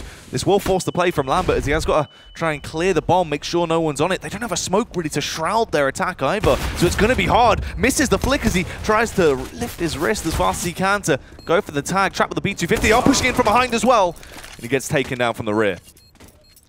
2-7 will be the scoreline. Prophecy managed to bring it back. Arch with a big 3K there into round number 9 will grant them that second round of the CT side. So Envyus, they've already broken the money here from Prophecy once. Will they do it again? Could that be the final in the coffin here from the CT side from Prophecy? If they get that money shattered once again, unable to afford a strong buy, will Envyus get to 10-2 at that point? Guess we're about to find out. 1 AWP onto Kolo this time. And where is he going to be going? Has a spawn towards A long. Going to go for the aggressive peek, but Lambert right now is looking like he's going to be on the other end of the scope here. He's ready for it, but who will strike first? It's going to be Lambert in position, locked and loaded, and goes large. The thing is, you have to take those risks with the AWP. When you have the spawns and your team's been basically forfeiting so much map control, Calais and Co have been playing so passive towards A. Envyus are able to walk up A long round after round after round. That's why he went for that play, but then again, Lambert expects it. It's going to be the man advantage for Envyus, and we've seen so many times how this one usually ends. You need to go for confidence plays. It's the only way you're going to be able to get those initial openers. If you don't play with confidence, you've already lost. Who said that, Jack? It was Luke Critical Green, mate. It was indeed. 1 minute 10 on the clock here. Hadji towards drop. Oh, gets spotted out actually. Fleeve right now winning the duel, sends him down to 19 HP. Fleeve just waiting. Relays that information to his teammates. They can set up more of a good crossfire setup. They can try and bait for each other if they push out. Awkward off angles for Envyus to actually clear. They can try and come. But Quick's charging in. Not too sure what he was actually up to there as Jax finds the headshot. They had already taken too much map control. They can leave Jax alone towards A. They're going to be expecting the rotation, which has occurred right now. 2 towards the A site right now from Prophecy, and only 1 towards B. It's Arch alone, and they've let Jax slip through connector. He can hold off the rotation as well. It's going to be a 1 versus 5 towards the B bomb site now. Oh, surely not. They do actually commit to this as well. They're going to push in. Arch is in a bit of a cheeky angle, but Jax finds the headshot. Oh my goodness. Imagine if you're Arch right now. What are you thinking? How on earth has that just occurred? I'm going to be furious. And another round going to go the way of Envyus. This is the thing as well. Prophecy. Still no attempt to pause. I was going to say, where's the pause right now? You're 8-2 down. Your money's going to be reset again. Surely you take a timeout here, give yourself a minute to think about what your buy is going to be going into round number 11. But obviously, Prophecy opt for the no pause approach, and maybe that's what they want. Yeah. It's really awkward for them, obviously, just letting these rounds slip away. The frustration has got to be showing.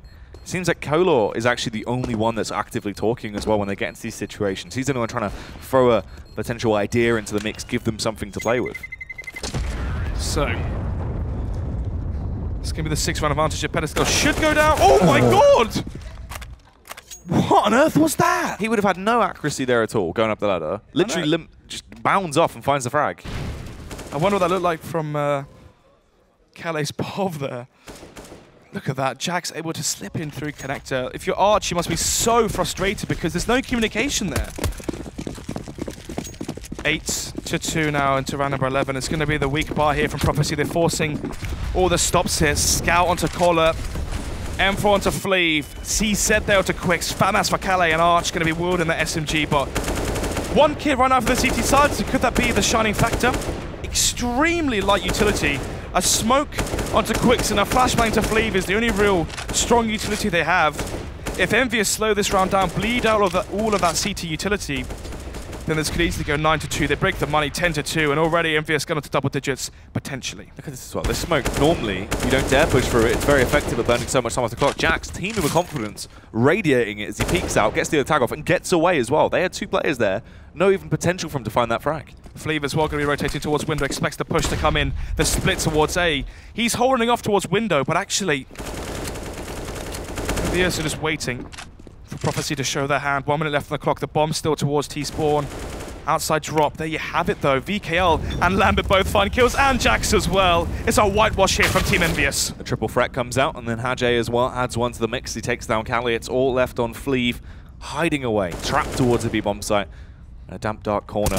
As the pushes do come through, he will get the initial frag. He eliminates Haj, but they spot him out with the AWP as well. It's just a matter of time. He's delaying the inevitable now to try and stay alive. No strong setups from Prophecy. A lack of communication as well, which has already been displayed in one of the previous buy rounds.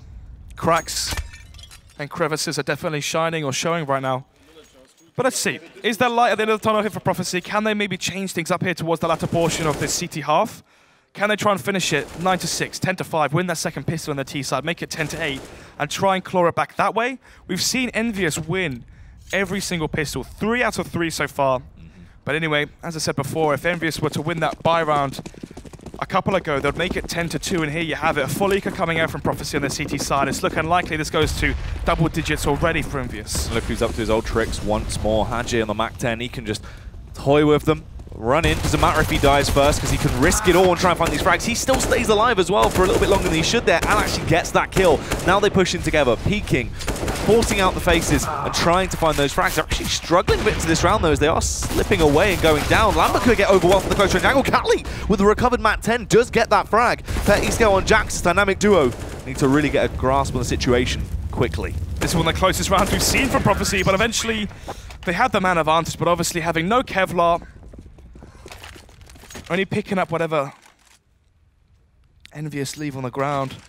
It's not really what you want in that scenario. Nevertheless, though, we will go 10-2.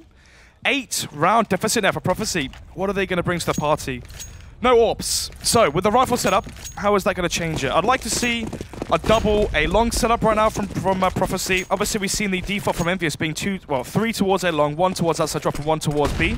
They leave VKL towards that B site. They have Lambert outside drop, and they send 3 towards A long. But there's no reply from Prophecy. They're still hunkered down towards middle, and they're wondering why Envyus are always constantly coming up wood, coming up A long, and coming in behind them. They're not essentially adapting to the default that Envyus have been laying out. They're coming all over the place right now, haven't they? They've got mud on the carpet, essentially, haven't they? They have, mate. It's not been looking too great. Anyway, back into the round as they still play this slow side of CS, split and pick. Just seeing if they can find the initial frags. So, Collar playing towards APC. Obviously, you want an AWP in that scenario because you have the long-range angle from APC towards A long. They have Calais again towards middle. But look how passive they're playing. One of the issues of giving them so much map control on your CT side is it makes it so easy for the C side to fake. Flashbang peek comes out. Calais actually is going to go for it to try and keep them at bay as they do start to push in. Not really playing a favourable angle. Actually did just peek on his lonesome as well. Kolar was there for the trade, but couldn't find it. Overwhelmed by the triple peek on the side of Envyus. They take him down. Jax will be the one to take the mantle as well now as they push in. Swarm towards the A-bomb site. Fleet might be on the scene, but can he actually kick up a fuss? Ooh, the opening headshot does come through, but Csgo will trade it back very swiftly. There you have it. Quick's run out on Arch. Going to be forced to save and throw in the towel into round number 13 as the bomb is planted. It's going to go 11-2 here. Prophecy, though. How many rounds have they lost in a row? Can we see the scoreboard, please, Keita, our observer? So they've lost 4 now. So they will get $3,400. So Arch and Quicks can both drop over M4s into round number 14. And then obviously Fleeve or whatever can buy himself a FAMAS and light utility. So they can, well, we could have a decent buy here for Prophecy. Obviously 4 M4s and a FAMAS. Then again, there were 2 rounds left to play. You might as well quasi-buy round number 14, allow it to go 12-2, and then go for the full buy, 2 orbs, whatever you want, but 4 utility, kits across the board as well, into round number 15, so you try and get 12-3. Or not, or you just lose Quicks, which means 2 guns gone, because even though 1 player dies, that's an M4 he had, plus the gun he would have dropped. Yeah, leaves him in such an awful situation because the amount of damage that's been done to their economy. You can see the reinvestment coming in as well. They have to buy up and just hope to do something here, but it's not looking great. Guess we're going to find out. They're going for, well, Calais gone for a full buy. Arch obviously saved over the M4. But it's going to be a quasi-buy apart from that across the board from Prophecy. Round number 14, penultimate round of this first half. And maybe even the last game we see from Prophecy. Hadjifuzz the first with, of course, the Mac 10. It's going to be the man advantage already for Envyus. Envyus. They could be qualifying themselves into the grand final right here, right now, if they are actually able to pick up this map, and they're getting so close. Nods once again at the half, leaving Prophecy with not even a fighting chance. I mean, if they actually do get the remainder of these rounds, they didn't have a dominant lead they did in the previous one, but Quicks and Calais find the initial frags. The bomb is down in an awful location as well, but they do grab it back as they storm in, take mid control. They actually find another frag on towards Arch as well. This is going fairly south. Lambert bounces into one of the CTs and has to back off. 1 versus 3. As he gets swarmed in from behind, Calais will find the kill there. Calais is the only player that fully invested on the CT side, and thank God he did, because that's going to be round number 3 here for Prophecy. This is going to go 3-11. Envyus, can they get the final one here? Why are they still buying Mac 10s? This is so confusing because you have 5,000 in the bank. They can afford 5. They could afford 4 AKs and orb. Do they have a game plan here? Is it going to be a fast B split through drop, electric to B, and of course B platform? They're lining up the smokes. This is the fast smokes. They can smoke off the back of the site here. Look how fast this rush is gonna come through. I think they just love this as well. They team are confident with the weapons. They should not be getting these frags, and already they're getting the openers. Jax comes in with one. Hadjay as well. Leap for the Mac 10 usually, but not today. He's been taken down. Pettiskull finds the early headshot. Arch as well, going to retaliate. They leave themselves only 2 players, right? They go for the counter boost play. This can be so perfect if you play it correctly. He gets the drop on them, finds one opening headshot. Ready for more as well as he peeks out, lands the spray, but couldn't quite get the tap through the door. Leaves him to 2v2. Quicks on 9 HP, those Nods. No kit right now for the CT side as well. If the bomb can be planted, which it is right now, VKL punching in the numbers. The bomb is down. No kits for the CT side, and all they have is a Molotov and a smoke and an AWP. And 9 HP for Quicks. It's looking unlikely here. Look at the loop around here from Lambie. He's going to come behind and get the drop on them. Playing a long game of peekaboo here as he will come in from behind, ready to just go for the one tap. He's got the trigger discipline, finds the early headshot. Calais realizes the situation he was left in, but he does go down, lets it slip once again. Envyus just crush it throughout the half. Prophecy, they need to switch it up, and it needs to come in soon, but can they? Let's see after this break.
Welcome back, ladies and gentlemen, to the Elite Series. We are potentially a few rounds away from Envyus grabbing their final spots, Nods. Yeah, a few. Envyus 4 away from close this one out 16-3, but obviously they need that pistol and the remainder of those 4 said rounds.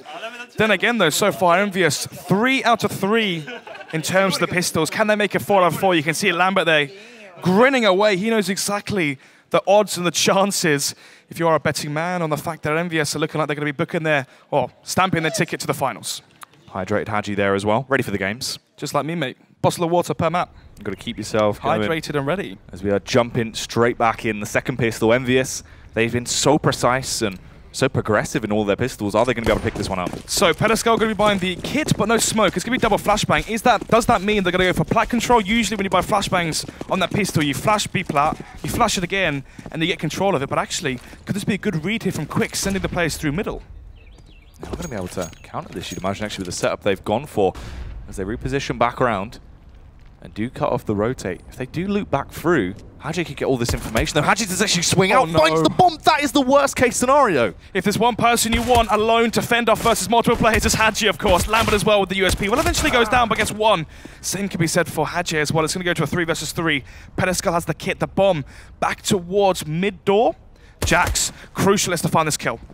Oh, he needs to get that kill chance, but actually does stay alive, and but jumps down, finds the initial kill on towards Arch as he once again forces the bomb to hit the deck. They know exactly what's going on into the round. This duo is trying to make their approach up towards the A bomb site though, and Pettyskill and VKL are ready for it. 2 versus 2, VKL finds potentially the penultimate frag, and he does indeed. Pettiskull get the last one. It's going to be 3-13, a 10-round deficit now for Prophecy. They've lost every single pistol here.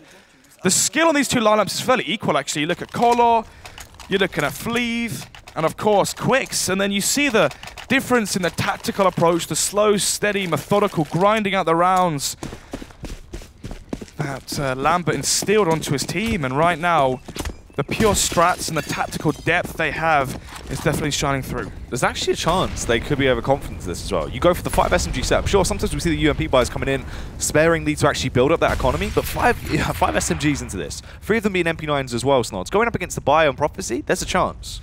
Potentially.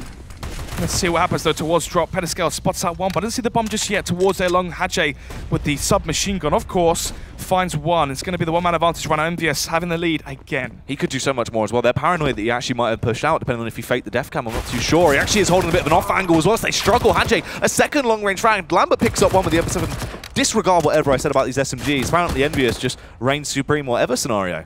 2 versus 4 now. Arch finds one, but it's only one so far. Call gets tagged up as well through the smoke with that scout. Has no Kevlar, so a few more bullets from these submachine guns will take him down. Arch picks up the MP9, actually just going to be challenging Lambert. Takes him down, as he will be able to at least eliminate someone on that Envyus side. Now him and Kolor remaining. Arch with the MP9. Kolor with the scout.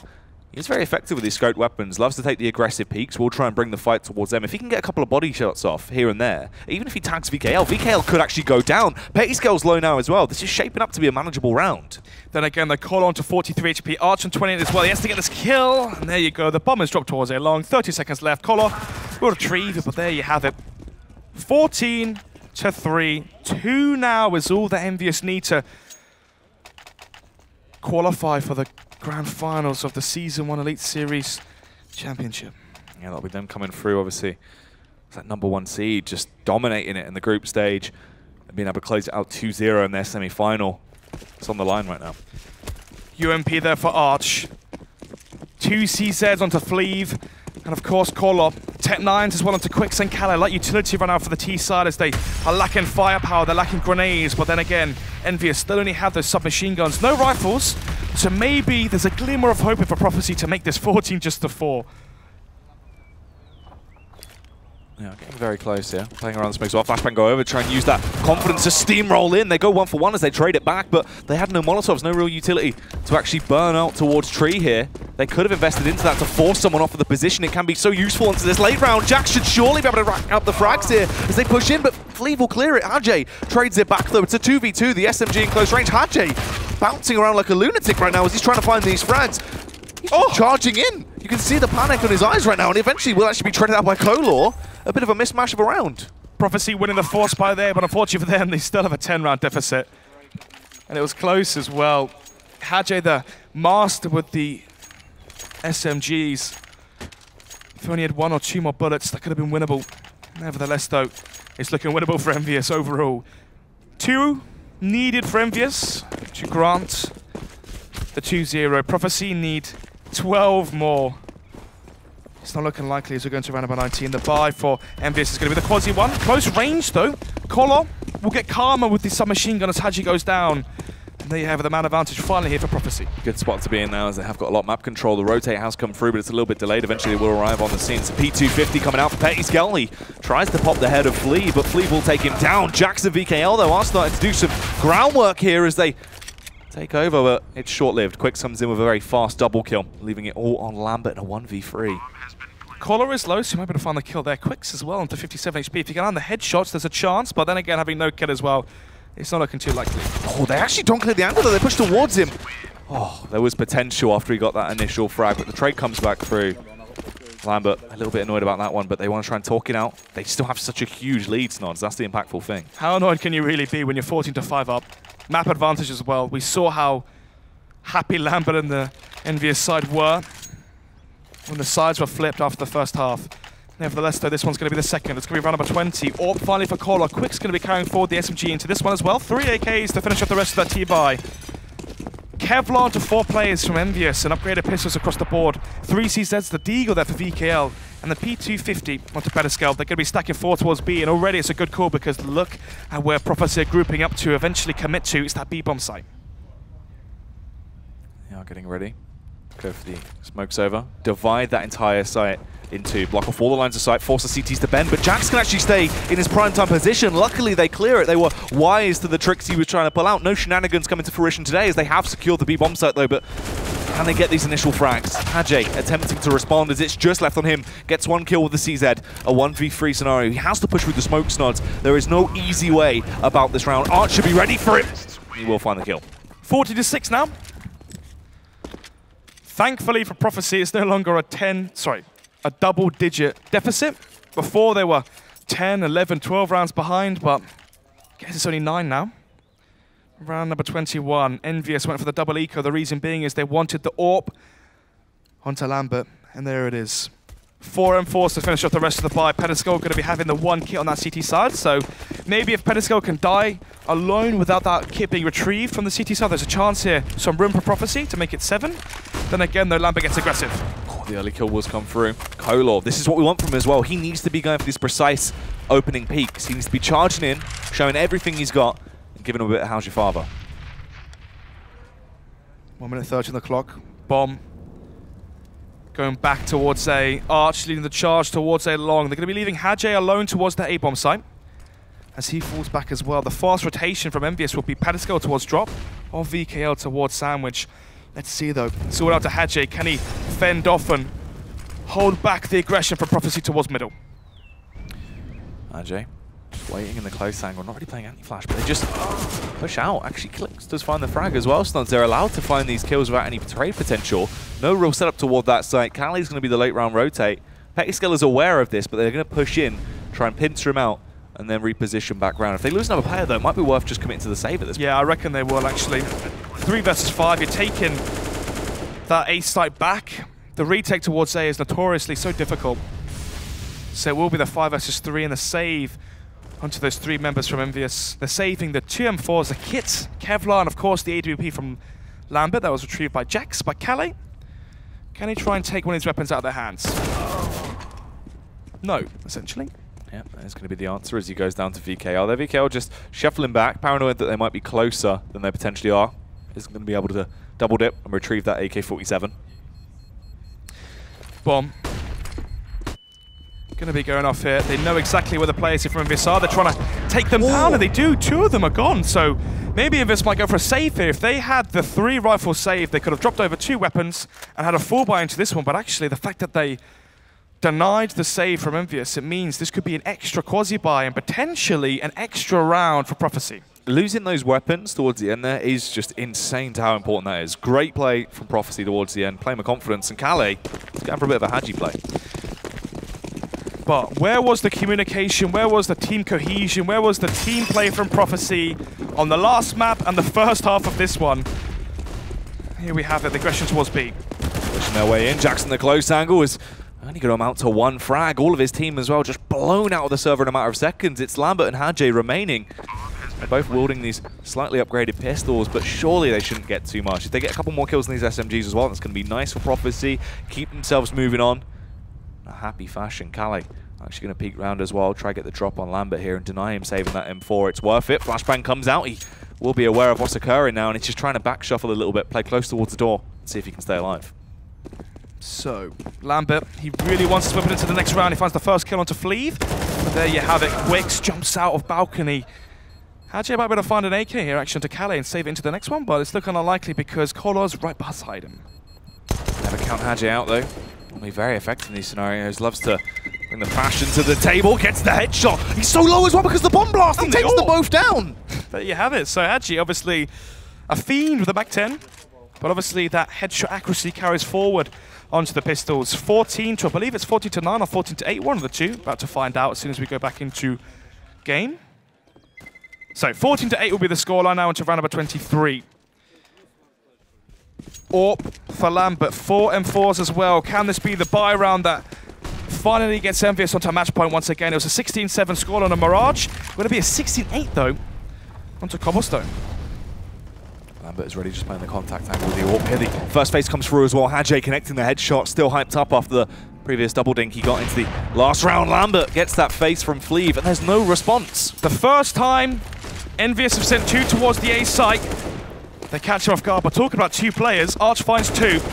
And there's Kale as well towards drop. It's going to be the 3 versus 2 now, a man advantage here for Prophecy. That's a massive round, really. Arch sort of getting them back in the game. Unfortunately, Kale, the pre-fire from Jackson will take him down. Close. And the nearly wallbang. I mean, Arch and 8 HP, he could have killed him right there, Snods. They're going to push through, but Torn's Lonesome actually goes for the confidence plays. He swings wide out through the smoke. They can now peek from both angles. Prophecy, it depends on their teamwork. They have to be so on point for them to not slip away in this round. There's a molly onto Jax. If he actually onto VKL, unfortunately, if he could have mollied Default, there's a chance, but now in the 2 versus 2 qualifies the first. It's all down to Jax.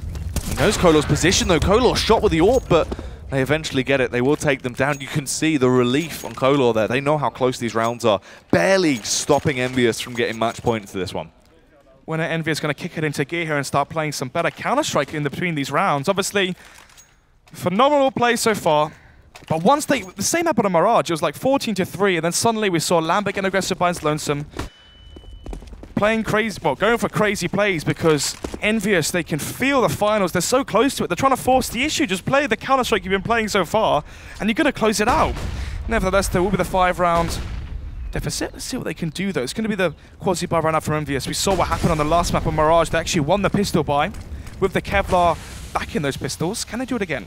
Let's try and see as they set themselves up for this parade across the B-bomb site. They will try and burst their way out right now. It's a bit of a struggle. There's tags going to either side. VKL as well, fairly low. Lambert actually strikes behind. They had no idea where he was. Pettyscale chimes in, takes down Quicks. It's Fleeve, Kolor, and Arch remaining. Deja vu to what we saw in Mirage. 5 versus 3 now. They're the 2-man advantage, and they have the kill onto Jack. Hadje as well finds the kill onto Fleeve. The strike from Hadje is so strong. Sure, you might get into the backline, but there's just so many angles to focus towards. These CTs can send endless numbers to attempt to retake this. Kolor, very close on orthodox angle there. He will eventually get himself back into a more favorable one, but the tags start to come out. Kolor has to go huge, and the Deagle headshot will land. Arch, though, finds one. It's the 1 versus 3, so gets the second as well. And now lines up the third headshot as well. It's going to be Jax down the 1 versus 1. Arch towards default, spots out Jax. Fumbling his grenades, though, and now eventually wide faces there towards the left side of default. And lands that final headshot then, the 1 versus 4. Crucial play to deny a match point here for Envyus. An artist with the AK there as he picks up all of those frags, slaying everyone in front of him. Huge clutch, just what they need to stay alive. It's as good as it gets. 4 rounds now separated these two teams. Arch there, showing why it's worth to book a flight each week from Ukraine. Do some damage, flex off his muscles a little bit. How long is that flight, do you reckon? From Kolor said yesterday it's 8 hours from Hungary to the UK. Imagine what Ukraine would be. I'd say, mate. Obviously, players from different portions of the world here, of Europe.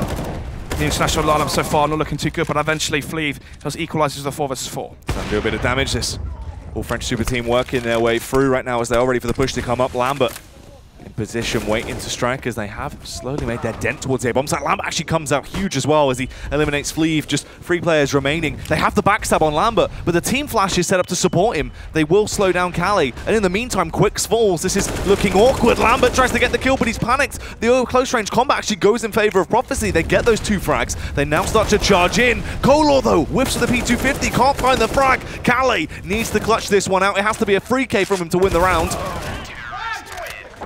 Match point here. Envyus 1 away from finding themselves in the finals next week. Kolor more interested in his thumb, I believe, than the actual game. But there you have it. He will eventually adjust his gauge. His gauge? Gaze back to the screen and try and up his gauge and bring more firepower. Yeah, needs to try and do some damage here. They're left with a fairly medium buy as well. It's not too fantastic, Snudge. You got the 2 UMPs and 3 AKs. It's not hot or an extra hot. It's looking like a mango and lime here. So we'll try and make their play in. See if they can slip in and kick it off with a couple of frags. Once again, the utility, they do have 4 Molotovs though. You should be seeing that Molotov on towards Tree, forcing the player off position. They do go for it. This could actually help the March as well, but they didn't go for the Tree Molotov. Jax luckily is forced out of position though, and Kolor finds the headshot. A messy round, but nevertheless, it's all coming up Prophecy right now. They've read this one correctly, as Cali will take down Pediskel. It's a 2v3. The man advantage to Prophecy, trying to play around the smoke. Hadje, is he ready for the man that's just to his left on the sidelines? Gets him, takes him down. Lambert pushes in, finds a kill with the AWP. Will start to tiptoe up as well, sliver over. Get ready for the oncoming push that is going to be coming out. He's debating where the first phase will come from. He has no smoke, but he has the flashbang, taps the bomb. Is he just going to go for the full commit here? Surely someone should peek towards him. Quicks with a headshot takes him down. 15-11 and the reset now for Envyus. Their money will be so low as it gets shattered there from the fast B play from Prophecy. It's going to go 15-11, but actually the money is going to be so low for Envyus Academy. Look at that, 1,700 down to multiple players run out for the CT side. Do they go for the eco? Do they go for the double eco? Do they allow Prophecy to get to 13? And at that point, it's potentially down to 1 buy round. They have nothing to play with into this round, so basically just conceding it, giving it away for free. They go for a fairly standard round as well. No shock and awe style CS, no spanners thrown into the works, just keeping it simple. I mentioned what would happen when Prophecy were finally backed up into the corner. And so far, they're stepping up to the plate. VKL head towards stairs, obviously having no real firepower, just the USP eventually go down. It's a clean round here from Prophecies. They find 4, leaving Hadje alone towards the A-bomb side. This is the thing as well though, Prophecy, they're now in a situation where basically they have to force it into overtime. They've already got a map loss against Envyus. There's no pressure on them anymore. Yep. They know that this game could be taken away from at any second, so they're just charging in. There's no, oh, I'm scared to go for this peak. What if I die? We might lose another round. They just have to go for the peak. And it's vice versa, actually. It's interesting you say that because for Prophecy, they were too scared to go for the peak. For Envyus, they had such a big buffer on the CT side. Yeah. They wanted to go for the peaks, and actually the overfaces, the, what's the best way of putting it? The undisciplined plays, right? Usually, whenever we talk about Envyus, it's slow, methodical defaults, strategic, systematic plays across the map. It's disciplined. Envyus, they were so close. Well, they are still so close, 1 round essentially, from going to the finals next week, and suddenly the leash is taken off the players, and they're letting it slip. They're going for the hero plays. They're running the risk. They're betting it all. Let's see if the gamble is going to come back in their favor as Hadje playing so close to the mark here. By odds, close mid. Does actually back off a bit. Tries to bait them in with a couple of taps on the old CZ there as he gets ready for the push nods. Has support as well by mid. It's a close angle. Will they spot him out? He peeks first and goes down. He gets the shore. Sure, he gets the tag, but Jax is just waiting for them to come towards him. P250, their lines up 1. Arch finds a kill towards Connector. It's going to be the 4 versus 3. KL still trying to stay alive right now. They're eventually finding all the frags over different portions of the map. It's just easy for them to get these long-range kills. The favourable Arsenal. Arch takes down Jax. There should be the second as well, but VKL actually does get the better of him. Grabs the AK-47. Most likely just going to try and hold on to that. It's going to go 13-15. Imagine if Prophecy bring this one back to overtime. All off of the back of that crazy 1 versus 4 from Arch. Nevertheless, the bomb will go down. VKL going to be saving the AK into the next one. What's their money looking like? Can we see it, please? So, they will get 2,400. So, what's that? two players have over 3,000, Petiscal and Jax. They can afford 2 ops if they want to. Maybe a double op setup is the difference maker here for Envyus. We've seen some contact plays from Prophecy. They walk through mid, they walk up A long. They've been going for the B plays, maybe sending an op towards Connector, holding that mid door. Maybe sending an op towards the B platform. We saw success from Colo on the CT side towards that angle. Or maybe even up towards Chicken Coop as an anchor role. That could be the difference maker here. But let's see if they want to bring out the double op setup. Or maybe just go for a 5 rifle one, who knows? Match point coming through now, as they have still got a bit of a buffer to play with. It's been so close for them. They had so many chances, but they haven't been able to close it out. Can they do it once again? Can this be the difference maker, or Prophecy keep this? Wait a minute. Why has Lambert got no Kevlar? There's $3,800 in the bank for VKL. He could have afforded the orb. And then dropped it to him. He hasn't gone for it. Is that frustration, potentially, for Envyus? Are they annoyed at how close this game has become? But maybe, just maybe, that slight mishap, that slight mistake could be a gap and an opening here for Prophecy to get to 14. As the play begins through mid, it's a good call because right now, Envyus are playing so passive. They're giving up control towards mid. There's going to be 4 players here from Prophecy walking up through middle, and they could be able to catch Hadje and VKL off guard. Need to be ready for this one as they will peek out. Trying to find the front. Oh no. They actually go for the smart play as well. They wrap back round. They can find out Petiscal here, but Petiscal is actually ready for it. He's focusing towards the correct angle, but it goes down to Quick's Color. In the meantime, has killed VKL. The confusion actually respawn back round towards the A bomb site. Do they know that Hadji's there? Guess we're about to find out. Hadje now has to go huge towards A, finds one, but eventually gets traded out through the wood there. Flea finds his head through that surface. It's going to be 4-2 now, and the save here from Envyus. If they can save these 2 guns, it's so crucial. If they save, Lambert can potentially buy Kevlar and drop over an M4. Jax can drop over an M4 as well. We could be seeing a 4 M4 buy, but Lambert misses the shot, and now they know he's towards Chicken Coop. He's got no armor as well, so if they get that first tag on, he is going to go down. He needs to be precise with his shots here and find those kills instantly. Flashbang goes over. Jax is trying to keep them at bay. He does peek out. Smart team work so far into the save. They need to get through this with his weapons. This could be deciding whether or not we see overtime right here, as they will have 1 more round to try and fight this out. They already lose the M4, but Lambert stays alive, finds the kills, and gets through the round. 15-3. So, 1 round here for Prophecy. If they can make it 15-15, they have the momentum going into overtime. And look how weak this spy is going to be. VKL only $6,700. He can drop over another AWP or another M4 if he wants to. Jax, MP9. UMP there for Petiscal. M4 onto Hadje. VKL can afford the FAMAS and drops over an M4. We're going to be seeing the bar here from Envyus. It's weak though. Orb onto Lambert, but no Kevlar again. 15-14, Envyus. They need 1 more to force overtime. If they lose this 1 and it goes to OT, there's a chance of Prophecy to have a massive upset. Smoke goes down early as they want to try and go for this play out towards the B site. Need to find the frags. Jax armed only with the MP9. Petiscal as well on the UMP. Not the best weapons to decide whether or not you are going to be facing off against Prophecy in overtime here. Is this going to be the round starts? Will Envyus claim their final spot, or can Prophecy continue this underdog story? Bomb left towards T-spawn side middle. Just by Colo with the AWP. The holding for aggression from Envyus. They think that Envyus are going to go for a 3-man, 2-man push, possibly towards drop for the boost. Maybe peek towards A long. But nevertheless here, control of drop going to be given away by Petiscal as he falls back down towards connector door. It's looking like an A split here. It's going to be the call from Prophecy. 2 towards A and 3 towards drop. If they can make this one successful. We've already seen the damage they were able to deal towards connector when they slipped through. But let's see who's going to be taking this potential final round here. True. Envyus right now seem like they do need a bottle of water. They have been choking to quite a few rounds. Can this be the round they actually sort themselves out, get a pat on the chest, and start to bring some damage once again?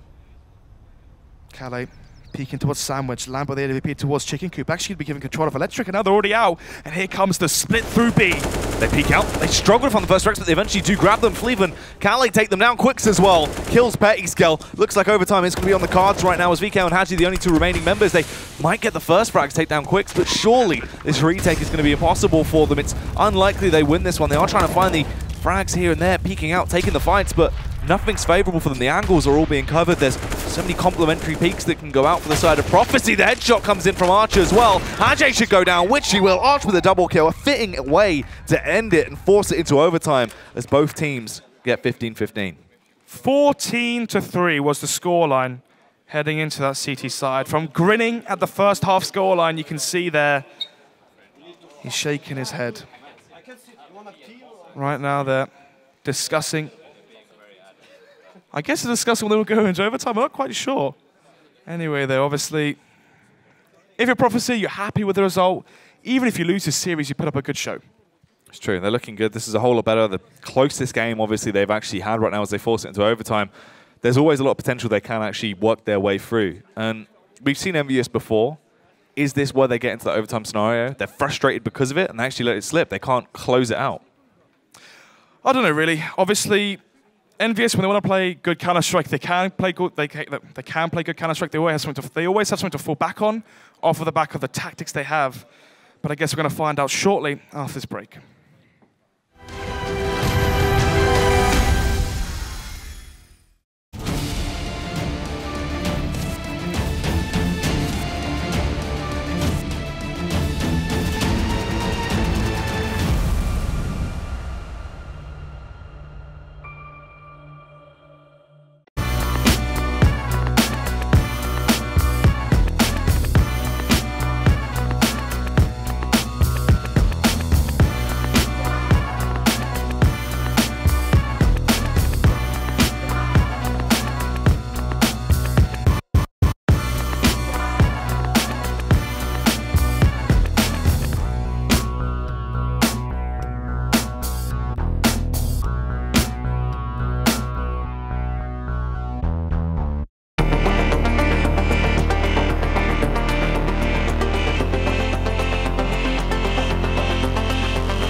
Welcome back. It is the semi-finals of the Gfinity Elite Series. I love your smile, Harold. It's very cheeky, just staring out the camera. But listen, we saw something there which we did not see in map 1 on Mirage, which was a Prophecy comeback. It is now going to overtime. Tell me, what did we just see? What did we just witness from Prophecy? Is this a turning point in this match? I suppose it would be, just because of the fact it was the same scoreline as last map. It was 14-3, but this time they managed to maintain the round comeback. Honestly, we've seen some horrible CT sides so far this series. Yeah. I don't think anybody's managed to pull many rounds together, and it's just something. I just don't know. I'm speechless, honestly. SEO speechless. Harold is a man who is never speechless. That beard has been brushed perfectly for this moment. What did Prophecy do right there, and what did Envyus do wrong? Envyus, it really came down to a couple of rounds where they just couldn't clutch it out, and so Prophecy took advantage. And then finally, something we haven't seen for the entire series so far, we saw a bit of skill coming through from Prophecy. A little bit of just knowing what they're doing, putting their skill to work and allowing them to put themselves into good positions. Envyus, if they're not playing together as a team, they're not going to do very well at the end of the day, and that didn't work on their CT side because they weren't communicating properly. We even heard a situation where they knew a player had gone connector. We even heard them say he's gone connector. The rest of the team don't hear it. The player connector dies. You can't be doing that. It's basic Counter-Strike. Okay, but so Prophecy back into this, and now it goes to overtime. What will Envyus be saying, and what will Prophecy be saying? Well, this break works really well for Envy because they can kind of mentally reset, just kind of forget. The last 12 or so rounds don't matter now. It's overtime, it's a different ball game. You know, we've got a new game, essentially. It's best of 6 now. So just focus on that now, forget what's happened. That's good for Envy, obviously. Prophecy, they can just carry on riding the momentum, honestly. They can just be like, we've just won 12 in a row, whatever. Let's just keep doing it. There's no reason why we can't continue to win this. But, I mean, if they just close out overtime, then Envyus are in the final. Will they be thinking about that? Because that can affect their play, or will they just be thinking, let's just get these couple of rounds and see what happens? Yeah, I think they just have to focus now, winning this game. At the end of the day, nothing matters in this tournament unless they win this game. And then obviously they'll have to go and, if they win this game, it's over. They're into the finals, happy days. So they just have to concentrate even on winning this, getting those last few rounds. And frankly, they don't have to think about anything else right now. The finals don't matter until next week. Focus on these 3 or 4 rounds that they have to win, and they can be through to the finals, and then pressure's off. Yeah, I mean, tough job for Neo Sky, the coach, to try and get them to sort of settle down, relax. I mean, as an ex-player yourself, SEO, what would the coach be able to do in this situation to tell them, come on, what's happened, boys? Well, based off what we heard from last week with Malik, he was saying that this guy's not exactly like the coach; he's more of a manager role. So he wouldn't be talking, I suppose, about the game. He'll be more just pumping them up, reminding them, you were ahead anyway. You're better than these people. Just go back to how it was and just take advantage of it. Okay. I mean, but for Prophecy, if they manage to get this victory on Cobblestone, the next map was a default one because of their new veto and pick system. It'll be Train, which again is a really strategic sort of map to play, but anything could happen there, I guess. You say it's a default one, but just for the people at home so they understand a little bit better how that works. Effectively, it is Envyus's pick on that last map because there's 3 maps left in the pool. Prophecy ban 1, and it's Envyus's choice to ban the other, so effectively they get to choose between those last 2 maps. They can choose the last map. So the map does favour Envyus, and looking at statistics, looking at previous results, we know that Train is going to favour Envyus either way. So essentially that last map should work in their favour no matter what. It's just a case of our Prophecy going to really take the momentum from this map, go into that one, really show their skill, prove through, and see how that goes. I think really it's still a dead end, but we said that at the beginning of this game, we could be wrong twice in a row. Lightning does indeed strike twice in the same place. It can do. But we'll talk more about sort of Lightning later on, and maybe Thunder as well. Yeah, sure. Okay, fine, good. SEO. Well, I just feel like I don't want to stop there. Let's not just focus on Lightning. We'll focus on all kinds of weather. Yeah, definitely the shifts in all sorts of patterns. SEO, I've always wanted to know about this when it comes down to a timeout like this. How much does it affect the players? I mean, surely you want to sort of keep the ball rolling. You don't want to have a technical timeout. Can they lose focus? How do they maintain it? It's just something I've been always curious about. It depends on which end of the situation you're on, obviously. So if you're behind and you've got this big timeout, it depends on if there is somebody motivating. So it's no good having a timeout if everybody's just silent. Like, you'll just be sat there thinking, is somebody going to say anything? Is somebody going to try and pump us up? Or, so it depends how it's going, really. If you're on the winning side, though, obviously, you can mentally reset on the same length as well. Like, you can be like, okay, we've got to this point. I'm not going to get too ahead of myself, not think we've won this map now. I'm just going to go back to normal, reset, and think of it from then onwards. Okay, well, I think the guys are almost getting ready. Don't forget, SEO and Harold both said an Envyus win here. Gentlemen, Jackie, Snods, what are we saying here? Overtime in Cobblestone. We didn't see this happening, but it has happened. How are you feeling about it? Well, Envyus didn't see that prophecy coming, did they? Oh! Sorry, I don't know what happened there, but my throat went weird. It happened. It's a beautiful situation. Can Envyus sort of, put this to bed, or could this go to the 3rd map? Is it bedtime for Envyus? Probably not. I reckon Prophecy might let this one slip in overtime. Obviously, they had the momentum there. They won so many rounds on the trot on their T side, but now they've had, what, a 5-10-minute break, and is that going to halt them in their tracks? I don't know. I feel like Prophecy sort of, wanted to go into this. Maybe if they carried on straight off the back of the break, they would have been able to bring a little bit of firepower. But even then, the players needed to that's the thing. That's the thing. This was going to go straight into overtime, but actually it was the players on Prophecy who wanted a break. So that's like a catch-22. Players on the Prophecy side, they needed the toilet. They wanted to go to the loo. You're valuing your bladder versus your momentum at that point. Well, Arch, the one on the 30 bomb right now, he is the only reason they were actually able to force themselves into overtime. 30 frags in regular time. What can he do now as we slip into OT? So, first round team, Envyus obviously going to be carrying forward on their CT side. It's going to be the 4 rifle setup right now, and the AWP onto Lambert. This is MR 10k, not 16k, so the AWPs are such a heavy investment already. Calais takes some weight off the Prophecy's shoulders as he finds the first kill there. VKL goes down towards B. Initial frag coming up. They are going to go for the flash peek as well, try and take that control and see if they can actually work their way up towards this A bomb set. They get the initial frag. They're going to be hyped off the back of that as well. Arch leading the charge, as it should be. He has been the impact fragger every time towards this A bomb site, consistently finding the early kills. Arch in charge towards J Long.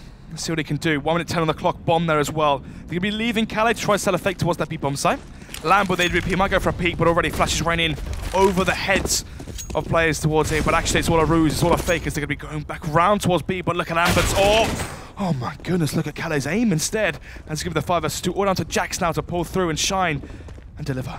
Jax is ready for this as he will tiptoe out, finds the initial headshot, and he's ready for more as well. Sets himself up in a good angle, but Fleet gets the better. And they now have complete control of B as well. They can go for the bomb plant, get it down. And Petty's and Hadjay needs to try and go for the retake. Hadjay, a little bit impatient there, deciding that someone could have been playing close towards the net, goes for the spam, gives the position away, but that is because they are going to fully commit to a save as well already. You would have to at this point. With MR 10k, you're not going to be able to afford AWPs and keep your money afloat for the remainder of the 2 extra rounds. Round number 1 of overtime goes in favour of Prophecy though. 16 to 15, so for the people at home who don't know, first to 19 takes the map in overtime. Pedescal as well will deny Flea from stopping Pedescal saving. It's going to go 2-2, but obviously it's all about the guns at this point. Pedescal still trying to back off, does peek out, and finds that kill as well, as they will force a fair bit of cash out of the hands of Prophecy. 16 to 15. So, AWP gone from the CT's hands. They can afford another 4 buy into this one, but if they lose this round here, if it goes 17 to 15, the money will be so low for Envyus into the final round of overtime. Oh, that was through the smoke as well. Imagine that, the chance that that happens in overtime, the first round of OT. So unfortunate there for Envyus. It's going to be 16 to 15 now, 1 round advantage. But of course, they still need 3 more. This is the thing though, CT side for Envyus, it has been fairly weak as SEO said on the desk, but if they can just get 1 round, give themselves a bit of a lifeline to play with, maybe they can bring it back and close out on their T half. They need to try and pick one of these up, but they're struggling. VKL them in close range, just come out on top in that initial fight, falls eventually to Fleeve though, as Petescal is the only one really on the scene. His support is coming in, but it's so delayed, the cavalry not going to arrive in time. This is probably going to be another save coming through as Kolar as well denies it on Lambert. Envyus looking lifeless right now. Hadjay in the 1 vs 3 has to save the AWP. There's no money right now for Envyus into the final round of the CT half. We saw a 14 to 3 lead, and since then they've got 1 round, and Prophecy have found 13. 14 actually, because obviously they're going to get this one as well. It's with the save from Hadjay, so 14 to 1 is going to be the T side that Prophecy bring to the party. It's looking really good. Hadjay though actually on the exit takes down Fleeve, grabs himself the AWP as well, so he can save that and give it back to Lambert in the next round. But even then, they have to get that remaining round. Prophecy right now already claiming 2. If they get the next one, Snods, they can win it out. They would only have to get 1 round on their CT half. Envyus need to give himself some kind of lifeline right here, but it seems unlikely. Ooh, bit timing towards the end there, bit awkward. Finally some smiles there onto Prophecy. They know right now they have Envyus backed into a corner. As the final buy, the CT half for Envyus comes through. UMP onto Jax, the star player, deducted down to an SMG, 3 enforce as well, and the AWP onto Lambert once again. That was saved by Hadjay. P comes in towards middle, but actually Kolar has his AWP set towards A long. Lambert falls back, but the timing! This could be so awful. Luckily, he will actually get away without being taken down, but they pushed out. It's going to be Hadjay to support him as he plays close towards Matrix. Listen out for those footsteps. They're making a bit of noise now as the smokes and utility goes down, but they're backing off. It's truly going to be a play towards the B bomb site. As you can see, Calais is the one setting himself up there. That smoke towards middle denies any information that Envyus can gather, as they're going to be setting their gaze back towards B. Molotov comes out, trying to flush out any players towards drop, but actually, Pedescal's given up. He's playing towards window. You've got Jax as well, holding off towards Electric. The split towards B is impending right now here for a Prophecy. Can they try and get 3 on the board and have 3 match points into the second half? Is there going to be a leak out towards the B bomb site? It seems like it has been stopped so far as the frags are coming in for the side of Prophecy. But Envyus is still doing a slight bit of work. Lambert takes down Quicks, but there's the return from Kolor. The Orps are going in fashion right now as it's a 3v2 Snods. They have to go for the retick into this one. There's no saving today. They push in. Lambert playing with confidence as he needs to. Arching elevated tree boost. If they don't clear that, he is going to be so useful. Flea finds the headshot, takes him down. Hadjay, a 1 versus 3 to try and stop them from getting the round. But Prophecy, they get all 3 on the first half. They need 1 round on their CT half to close it out in overtime, force it into the 3rd map. 3 chances now to finish what they started. The comeback here from Prophecy. Daunted with a 14-3 deficit. Somehow, some way, they've gone 15-1 on the terrorist side. But obviously, so far in the playoffs, every single CT side has been lackluster. Can Prophecy change that trend? Try and get that final round number 19. And go 1-1 and force train. You can see Arch as well actually getting quite active there and deciding how they want to try and restructure this. He's being quite a critical voice for this team right now. He's been the only one that sort of stepped up in towards the darkness and gives them something to play with. So, he's saying do it, do it, do it. Has someone else to go for a crazy play? Maybe the Orp has asked to go for a peek and he's like, yep, you can go for it. We've got 3 chances here. I think this is trying to show how well he wants to do with Calais, because Arch obviously wanted to put Calais just towards the A-bomb site. Let's play that anchor role once again. Ooh. The double AWP though. It's on Fleeve though. Usually we see Fleeve with a rifle. 18-15, Envyus. The best they can ask for here in overtime is to force a second one. They cannot win it in OT number 1. They have to win 3 on the try on the T side to force OT number 2 and try close it out there. But let's see if Prophecy can close it out in this one. Kolor seems like he actually wants to try and go for the aggressive play with the AWP as he pushes up towards Olof early, but doesn't face into it. The Molotov kept him at bay, and the smokes are there as well. The bomb's still currently undecided of where it is going to be going towards. It's just situated by mid, meaning they can rotate if they need to. Heavy footsteps early towards B to try to sell the idea of a B take. When truly, it seems like A will be under onslaught. 1 minute 20 on the clock. Smokes come out towards middle, Molotov as well towards Matrix. The play towards the A site will be the call from Lambert here from Envyus. Usually so good at those mid-round deciphering calls. And right now he has to come up clutch and say the right words to his teammates. It's going to be 2 from Prophecy towards the A site. Quick's now peeking out towards middle, but can't quite see the gun barrel. Doesn't have a Molotov as well, so we can't flush him out just yet. It's going to be Fleeve with the AWP. And Quick's now towards middle to hold off and fend off all 5 players now for Envyus as the timer does tick down. Oh, he pushes it, but he doesn't clear the angle. He overextends the confidence. And now the react off the back of it. Fleeve is the unknown quantity with the AWP, but will he step up massively? Will the stars align for him? Timing a bit awful. Forced that position as well due to the Molotov, but he misses the shot. Lambert as well, unable to capitalize. Fleeve whiffing right now as Apple Grumble gets served up, but eventually he finds his composure, gets the double kill, ready for more, but Lambert will come in big. Petty Scale connects the headshot on towards Kolor. They're keeping themselves alive. They're trying to deny this from going the way of Prophecy. Arch, with the timing, surely gets that frag, denies the bomb from being made towards the site. The transition isn't going to be allowed. Peeks up, tries to get the shots. He's struggling. 7 seconds. They have to plant now. The hand of Arch is forced. Will the man that forced them into overtime be able to close out the game for his team? He's getting the flick shots, Nods. He's tagging them down low. He has the Molotov as well to force them out of position, but can Petty Scale actually land the AK tap? As he slowly starts to walk around, just waiting for the push to come in. Arch will get it. Prophecy stay alive. They can get the defuse. They force out overtime. They take it through as well. Win it in a clean fashion. And we're heading on over to a map 3. How on earth they managed to bring that one back?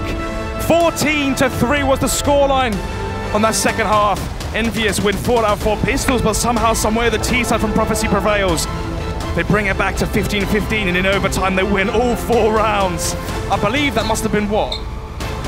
My goodness, 15 or 16, 17 to 1? Yeah. After the first half, Envyus could be kicking themselves. If they lose this on train, imagine the thoughts going through their minds. Insane game there. They just had the confidence. I mean, Arch was entirely the difference factor there, but that is the way that is one going to go. It's going to be heading on over to the 3rd map. But right now, let's head back to the Deacon of the Deep, Tom on the desk. Thank you very much, Jackie. Love those boys with Snods as well. Listen, what we're going to do right now is have a quick break, and then we'll come back. We'll have all the analysis of what we've just witnessed with our very eyes.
Right then, the semi-final of the Gfinity Elite Series, and it is Envyus taking on Prophecy. We move to map 2 with Envyus already 1-0 up, and it was definitely a game of two halves. Incredible scenes because Prophecy had the comeback of all comebacks and are now taking this first match of the semi-finals into a third map. As you can see here, the results of both maps so far. We move on to train. Two lads next to me, and I call them geezers, absolute chiefs. Absolute magnets, these two, Csgo and Herald. Magnets for knowledge, because you pick it up. I mean, we saw so much there, and as you kindly said, you know, it was a game of two halves. That first one, finishing the first 17 rounds were 14-3 in favour of Envyus, and after that, it was 16 rounds won to 1 for Envyus. It was incredible from Prophecy. We talked about, before we went to overtime, so much happened, but the dominance carried on, and Envyus are looking like they're reeling at the moment. Yeah, it looks a bit shaky for them. I thought it was a bit shaky in the first map that they didn't close out quite as quick. But then seeing that, it makes me wonder, like, do they actually have it in them to hold on to any sort of lead if they get it now? Like, are they going to start thinking, oh, but we lost the lead before? Are they going to mentally be against themselves here? They're mentally sort of struggling a little bit, fading away. But you see, Hadji was still playing very well, but couldn't get that team play in order. But I tell you what, that man, Fleeve, and then Arch was really a standout player for Prophecy, wasn't he? Yeah, massive play for Prophecy. And it makes you think, can they carry this form through into the final map? Of course, it's Train. We need to see massive AWP presence. That needs to be there. While there are some setups, while there are some things that would favour a team on Train, there's definitely the opportunity to play it in a slightly more puggy style, a little bit more, it worked for Endpoint. That worked. Let's see if it's now going to work for Prophecy. We've got a lot more skill on the roster. We've got a little bit, experience together. They're starting to learn how each other play. Of course, Fleeve coming in does throw a spanner into the works, and not the kind of spanner Ben wants to throw, and the weapon spanner, more of a friendly spanner. He did seem to say that there, and maybe that's what Prophecy have done. They've used a spanner instead of a gun throughout. They haven't thrown a spanner into the works. They've used a spanner to fix the Envy defense. They've made the works work better. Maybe that's what spanners. Let's pick up on one particular round. That's it. You carry on looking at the camera. Round 24, Csgo. Talk us through what you noticed in this round. Yeah, I felt like this was the big round that was kind of the turning point in terms of at least like the mental game. So obviously, Envy are in a good situation here. They're on a force buy 3v5. I mentioned that before the game. It was one of Envy's strong points. They seem to win force buy rounds out of nowhere. So obviously it's looking quite similar to that one we looked over before. 2v5 in fact. Yeah. However, we've got this man Arch, who's on fire this game. So obviously him and Colo are 2v4. They've already got control of the site, so decent position to be in. Not and even too with many Vika with that lovely skin as well, and the gun, the skin didn't help him in that situation. Well, skin to win is pretty important in Counter-Strike. Yeah, obviously, a big part of the game. But Arch was just on fire, honestly. Every time he peaked, he seemed to just be popping heads. It was something quite nice to see, honestly. He's not been this top star for me from Prophecy this season, but he's proving that he is capable of it. Yeah. Well, turning up when it really matters, and now really matters. So you go into Train in this map, and we've heard from Herald about what they need to do, but bringing everybody up to speed, and I'm sure they already are there, but for those who aren't, what are the pros and cons of a map like Train, and how does each team adapt differently to it? So Train's quite a difficult map to play if you haven't really gone over it in a sense. So you've got, Herald saying it's quite a drilled map, you've got a lot of like, default stuff, tactical mines and stuff like that. But he said that you can play it like a pug style, which you can. You can play it at quite a fast pace, and you can do a lot of outside rushes, which they can take advantage of the fact that the CTs need quite a heavy economy and stuff like that. However, I just don't see it working very well for a pug against a team that are drilled. It's fine, it's all I'm fine, like thinking you can pug a map. However, if you're against a drilled team, it shouldn't be possible. Of course, but Envyus, they're not looking so drilled at the moment. Yeah, they're looking shaky. The CT side's... Yeah, let's not mention the CT side of the Elite Series again. Yeah, team's struggling with that. But having said that, I want your predictions, gentlemen. Herald, I'll come to you first. No. Okay, Csgo. I'm going to go with Envy. I think they'll pull it back. Okay, brilliant. Well, listen, gentlemen, I'll leave you there for a second as I throw over right now to those lovely gentlemen over there, those dapper gentlemen. Listen, Jackie, it's come down to the wire, the third map. How are you seeing this one go? Probably going to be Envyus, obviously. They had the, 14-3 lead on Mirage as well, 14-3 lead again on Train, and somehow they let that one slip. Will they let it slip again, though? Maybe, mate. Depends if there's some bananas on the floor. You never know. Probably not. Well, thing is about Envyus and Train, absolutely love to bring out the double up setups. They love to run rampant with the weapons. There's so much you can do. It's a mixed bag of potential, and there's a lot of stuff that could be coming out tonight. Potentially, as the desk did say, having the AWP in your arsenal inventory can pay dividends for your CT side. It's crucial to have presence towards alley, presence towards green train. But nevertheless, though, Prophecy, the Cinderella story, if they manage to take this third map, or second map for themselves, is obviously best of 3, you need 2 to take it, and we are 1-1. So onto the final map. In terms of momentum and mental fortitude, the question is, can Envyus Academy reset and recalibrate their CT sides? Yeah, it needs a complete overhaul. Everyone needs to come back into it fresh now. Don't take it as what it is, as your spot towards the grand final. Take it as best of ones, reset mentally, and go into it feeling the absolute confidence. But for players like Arch as well on the side of Prophecy, they need to thrive with what they've done into the previous games. Keep that going and burn away. Can he keep forward or carry on this level of play he's been showing so far? It's unlikely, right? To have a 1 versus 2 to secure the win, to have the 1 versus 4 to eventually push them over the finish line there. The chance of that being repeated as well will be so unfortunately unlikely. But then again, you never know. Counter-Strike is rather unpredictable sometimes. It's true, it can be all over the place. And that's the thing with Prophecy. They are a team that has a lot of potential, has a lot of firepower, has some really strong players, but they only step up now and then. And it's a good situation to be in as well. We need to see players like Arch that are used to those more sort of individual-based plays, not sort of heavily structured teamwork. Him and Fleeve, they're big names in terms of raw talent, but not really in teamwork. As if they can try and at least get some sort of bread and butter between them, maybe it could go huge.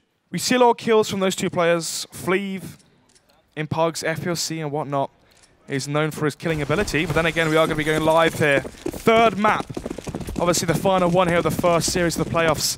Counter-Strike Elite Series. Let's see what we're going to be seeing. Smoke diffuser for VKL.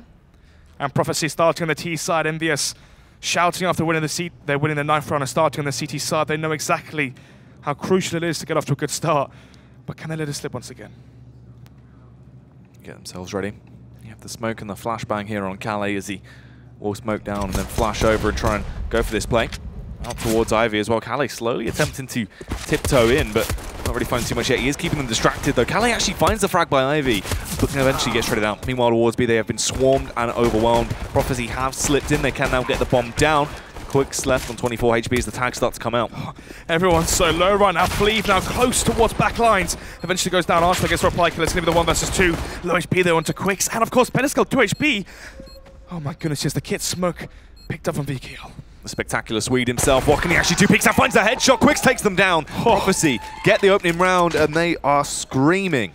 Slamming their desks, going crazy, standing up in their chairs as well. Standing up in their chairs. In their chair? Yeah, essentially. Do you know what? One of the Prophecy players said. They said that Calais needed the toilet so bad towards the end of that 2nd map. He was actually standing up while playing. Oh, imagine that. Maybe that's the trick. That's how. Maybe that's the trick. There you go. Anyway, though, it's going to go 1-0. The T side Prophecy prevail on that pistol round. They're going to be going into round number 2 with the improved firepower. 4 SMGs, 3 UMPs, macked in there onto Calais. AK, the pure firepower there for Arch. As it's going to be going back towards that B-bomb site. It worked on the pistol. Can it work again versus the Force Spy? Slowly making their play down right now. Calais getting tags off with this Mach 10 as he just walks around, but Haji spots him out, punishes him with a deagle as well. A dirty shot to open up the round. P250 on Petty Scale trying to trade right now as they're just tapping as the push comes in. Fleeve will find the frag. They have secured B once more. They can hold off the choke points. As Fleeve plays so close to the mark here, just spamming down with that SMG. He is consistently finding the frags and forcing people back as they do go through with that 2nd round, only losing a few players. 3 players staying alive there for Prophecy going into round number 3. How's their money going to be looking? You can see they're so fired up. They never expected to be in this scenario when they were looking at their screen, seeing a 14-3 deficit on Cobblestone. And now the Force Spy there from Envyus doesn't quite merit themselves the win. $3,000 there for Lambert. So we can buy the AWP into round number 4, the first buy round, but it's looking likely that Prophecy go 3-0. Push going to be coming out as Fleeve will walk straight out towards Trains here, seeing if he can spot anything. Looking around right now as the kills will start to come through. Calais takes down VKL, but Jackson Hadji retaliate with a P250 and the deagle. Arch finds that headshot and hold the choke point towards Connector as well. They're not actually focusing as they start to run back through. Maybe Csgo could get some damage off. He only has a P2000 in his hand. It's not going to be the most efficient weapon for this sort of scenario, and he will fall. 2 versus 3 now. No Kevlar though for the CT side. As you can see, one shot from that AK Arch looking crisp again into, well, the final map here. Jax now, 1 versus 3, wants to try and get 1 kill here with the MAC-10. It's $600, but doesn't quite land it. It's going to go 3-0 now. Prophecy go into the first bar, and they have 2 SMGs and 1 AK. Question again, do you carry forward the UMPs? Calais might have been dropped, that UMP, and if he is, it's going to be the 3 AK bar here. 2 UMPs versus the single onto Jax. 3 and 4s, and of course the AWP onto Lambert. But again, it's the glass cannon AWP. Lambert had 3,000. Oh no, there you go. He eventually bought it out. I was going to say he had enough money to buy the AWP armor, and he does do it indeed. So they're going to be leading Pedescal alone towards B, 4 towards outside. Is that the right call there from Lambert? Or is Quicks winning the game of chess? Flashes start to come down Pop Dog as they want to push out. Lambert will get that kill and take down Quicks now as they swiftly charge through. Fleeve actually gets overpowered by Jax as he starts to just run through everyone, finds those initial frags. Envyus seem like they're going to open it up with a good start on the first 4-buy. There we have it. Shouts from Envyus, shouts from Prophecy as well. You can see both these teams fired up onto the final map. It's basically a best of 1 in this scenario. A difference here as well, Jack, is the fact that on Cobblestone and on Mirage, Envyus won 4 out of 4 pistols. The first pistol that Prophecy win is on that T-side train. Thankfully though, as the scoreline goes 3-1, Envyus win the first buy round, but obviously, if they lose this one, their round loss bonus will be reset. There's a chance that the CT economy can be shattered as you go into the next one. The rush from Prophecy, stunted by the firepower from Envyus towards outside. Are they going to take their chances back towards B? They saw success on the pistol and versus the 4 spies. Then again, though, it's looking unlikely here. But let's see. 2 towards Ali, 1 towards Team Main. That's the AWP onto College. Tries to get the first as he wants a player from Connector to cross towards Pop Dog and line them up in his scope. But unfortunately for him, he doesn't find the first kill just yet. Looking around, trying to find these early frags as they have the little pixel angle there, and Lambert connects it as well. Takes down Calais. He's able to just hold and actually double faces as well. The smoke is there to block off his line of sight for the meantime. Man advantage now for Envyus. 1 minute 20 on the clock. Bomb towards Pop Dog. So eventually. Oh my goodness! That's a nice reactive shot there from Kohler, but of course the reaction from Hadje was correct. The trade frag comes through. Still the man advantage for Envyus with 1 minute 10 left on the clock. Bomb shifting its way through Whitehall's back towards Team Main, and eventually that A bomb site. Envyus have the man advantage if they can make it 3-2. There's a real chance for them to try and equalise the scoreline here. 3 rifles for them as they just hold right now, unsure of where to go, wary of the potential player that could be coming out from Team Envyus. As they just hold close in their angles, all they have to do is wait for the push to come towards them. Quick of the smoke there towards Sandwich. There's 40 seconds left. Hadje towards Sandwich just to go huge and deny the aggression here from Prophecy. Arch is going to run out, try and find the initial frag. Struggling a little bit, but connects that headshot. Takes down Hadje. This is a good situation to be in, but the trades are coming back through. Arch swings wide. He was unsure of where the actual players was and goes down. It's all up to Quicks now. 20 seconds. AWP in hand in a 1v2 scenario. As the smoke, they can smoke and try to go for the plant. And actually makes a good caller to go back towards B. Pedescal rotates from that B bomb site back towards A. And actually now, if Quicks can plant, he can hold the angle towards Connector, get the first kill, and turn this into a 1 versus 1. He's going to get the bomb down just in the nick of time. He can hold as well as he starts to fall back. He has a smoke to aid him. And the AWP scoped in, just focusing towards Connector. If they peek out, they always have the trade potential, but he needs to get the first frag. Will take them down. He gets tagged, sure, but he jumps out of there as he slowly backs up. 3 faces as well. Quick finds the frag. Stays alive. The Swede himself. Sounds... Well, let's not go there anyway. 3-4 actually to a 1 there, but it's a 3 versus 1 scenario. Quicks gets the kill onto Lambert. And then the 1 versus 2, he makes the split-second decision to go back towards that B-bomb site, up the ladder, through Pop Dog, down ramp, and plants the bomb. And as I said there, he can hold the long-range angle towards Connector. And actually, they're going to say thank you. They're going to pat him on the back with a knife, though. We'll do a cheeky bit of a damage there, but nevertheless, it's going to be the reset in terms of money for Envyus. It's looking likely the Prophecy go to 5-1 here versus 4 sets of unarmored opponents on that CT side and just upgraded pistols across the board. Okay, ready to go for this play as Arch is slowly going to just tiptoe around, try and scope in, see if he can find the initial frag here as Pedescal wide faces out. Does tap away with the AK, but can't actually get the kill just yet. as they do take that pop dog control as well. Bomb towards B. They're going to be leaving Calais towards outside with the UMP. He runs out, actually, trying to see if he can cause a fake, but actually there's a 3-man stack towards the B site here. Oh, the kills do come through. Fleeve with a double. Ajay only got one. Envyus, though, still starting to get some sort of momentum as Jax with the double kill with the deagle. That is a filthy round so far. If he can get more, maybe they could actually get momentum into this one. They're also going to backstab. Quicks needs to be ready for this. Is he aware? Flicks round as he gets the frag on towards Lambert. Struggling to connect these shots as well, but Kolor takes down Jackson. It's all on Haji. He has an SMG. Snotty pushes straight through the smoke. He goes for the confidence peak. Kolor will not spot him, but luckily Quicks will. 5-1 is going to be the scoreline now. Envyus, Mirage, Cobblestone, they had such big leads, and now you can see right there, Petaskel. He knows exactly the chance here for Prophecy that they have. If they win this round, make it 6-1, break the money again, the lead on the T side will be so strong. It's the first time we saw them in a pistol round as well in this series. Nevertheless, though, the buy comes through. Fatmas down to Hajj. 3 and 4s in the up for Lambert. Kolor going to be testing his chances here towards Connector. Peeks out, but no one's crossed his angle just yet. They are going to be swarming all over the place, bursting out to try and take the aggressive A hit. Playing with confidence is just what they need. Jax might get a trade back, sure, but Archer's in the rear, and he's ready to try and strike at any given moment and eliminate them. It goes down to Lambert. This is huge for them. They finally have a massive grasp onto the round, leaving it up to Quicks. Surely he can't clutch again. Overwhelmed and goes down to Haji. Envyus will buy back. 5-2 now. Let's see what's going to happen going into the next one. Round number 8, sorry. We'll begin. 2,000 across the board there for Prophecy as they went 4-1. The crazy 1 versus 3 by Quicks, but obviously it's a 1 versus 3. There's only one player alive for Prophecy, so their money gets reset.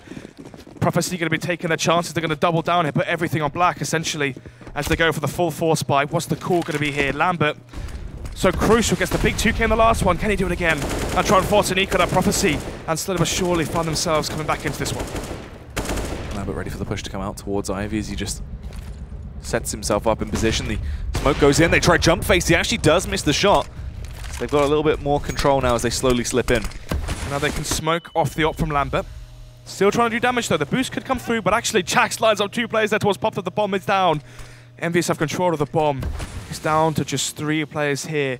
Prophecy went for the full force into this one. If they lose it, they're going to be forced onto a weak buy into the next one. Envyus, they need this round. Kolor sets himself up. Archer's going to come over to support as well. They need to regain control towards drop down if they are going to be able to recover that bomb, and it's so unlikely. Lambert has the angle here towards Ali. Kolor, he has to land an instant headshot here to deny the chance. And there you have it. It's going to be the 5 versus 2 now. Calais and Arch, they retrieve the bomb. They're going to go back towards B potentially. But then again, you can see there's 2 players here this time. Petaskel hasn't over-rotated just yet. Flashbang goes out to try and give them safe passage towards the site whilst the CTs are blind. They do slip through. The deagle shot doesn't come out. Petaskel with a double. And Envyus keep on trucking. 5-3 will be the scoreline as we go into round number 9. Jax here. We didn't see it on our screens, but look at that. Lines them both up. And that will be 3 on the board now for Envyus, and the Eco coming out from Prophecy. You can see as well, $2,000 across the board here for the T side. No one, well I say no one, Kolor, the AWPer for the T side having no money for the AWP into the next buy round. And obviously, you want as much firepower and as much comfort onto those players as possible in these buy rounds. Anyway though, it's going to be the Eco from Prophecy. And of course, 3 AKs there for Envyus, M4 onto Petaskel, AWP onto Lambert, Kids as well across the board. It's looking likely this one goes to 5-4. Slowly but surely, Envyus are finding their footing back in this one. Grouping up right now as they want to try and gain some map control and decide what they want to do into this round. Obviously, with a weak buy, it's basically just about getting the bomb down for them and getting a bit of additional cash flow, because ideally they're not going to be able to win it. Hajj as well, just holding the ankles right now, just shooting away as it's a bit of target practice in the early round. 1 minute on the clock. The remainder of the Prophecy side towards B. With no Kevlar, it's just a shooting gallery here towards ramp. 5 players staying alive as well for Envyus. That's good for their money. Going into round number 10. How much money does the CT side have? Let's take a look. 7,000 across the board, 6,000-ish. So Prophecy need to chain these rounds together. They need to make it 6-4, 7-4, win 2 in a row, and try and force an eco or a quasi-buy for Envyus if they really want to run with the lead. Nevertheless, though, that's 2 buy rounds left to take. Let's see what they're going to do. 5 AKs for them. Light utility as well. No Molotovs for that T side just yet, but actually train on that T side. Not really a map you need the Molotovs too much. Obviously, if you go towards B, it's good to molly out connector to deny rotations. Obviously, you can molly towards stop sign or whatnot. But nevertheless, aggression here from Lambert as he's trying to get the first kill. But actually, Quicks won't take the bait just yet. Quicks just holding with the AWP, trying to see if he can find these kills as they just get ready to push through. Fleeve towards B will find the kill. Pedescal's going to have to rotate back around through connector. They're actually going to send 2 players through Hadje as well. It's only going to be Jax here alone. Gets the first. It's quite expect the second, though. Fast reply from Arch. It's going to be a 3 versus 4. That man advantage. They're going to be leaving just VK alone towards Ali to fend off all these players. This leaves them in a bit of a weak spot right now as they are actually dropping man numbers. Everyone is starting to go down. It's Hadje and Pettiscale, the only 2 players alive and kicking for the Envyus side. Fairly far away as well. Trap towards that B-bomb site is going to be completely taken. They're outnumbered 2-1. If they want to go for this play, it's going to be incredibly risky.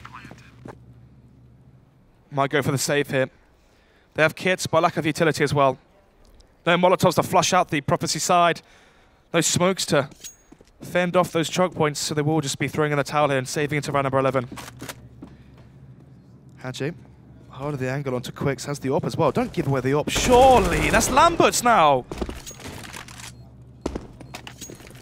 Overextends and punished because of it. He's given them that free AWP to, as you said, pass back towards Lambert, so even though their economy is weak, it can just give him that free rebuy for nothing. Forces cash out of the hands of Prophecy as well. Here as more of them are going down, overextending out, Fleet will fall.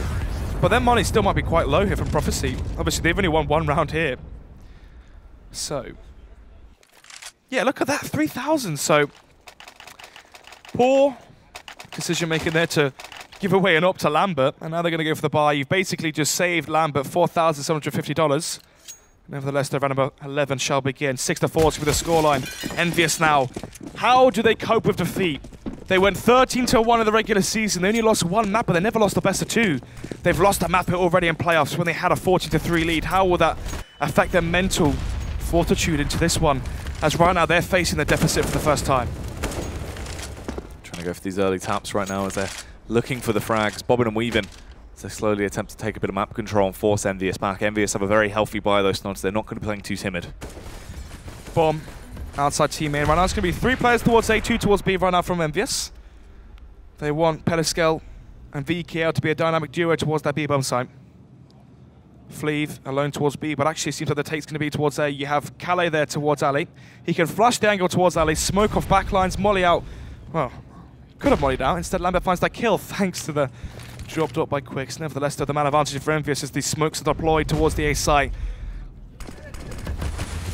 Get themselves ready. They do push through. Hadje actually overwhelmed that first time we see him. Not really starting to find these frags. Fleeve as well. A long-range kill takes down Jax, but Arch and Fleeve fall. Quicks will trade it back as he eliminates VKL, but still, they're on for a 2 versus 2. The flashbangs swarm out as they have to try and reposition. Lambert going to peek him.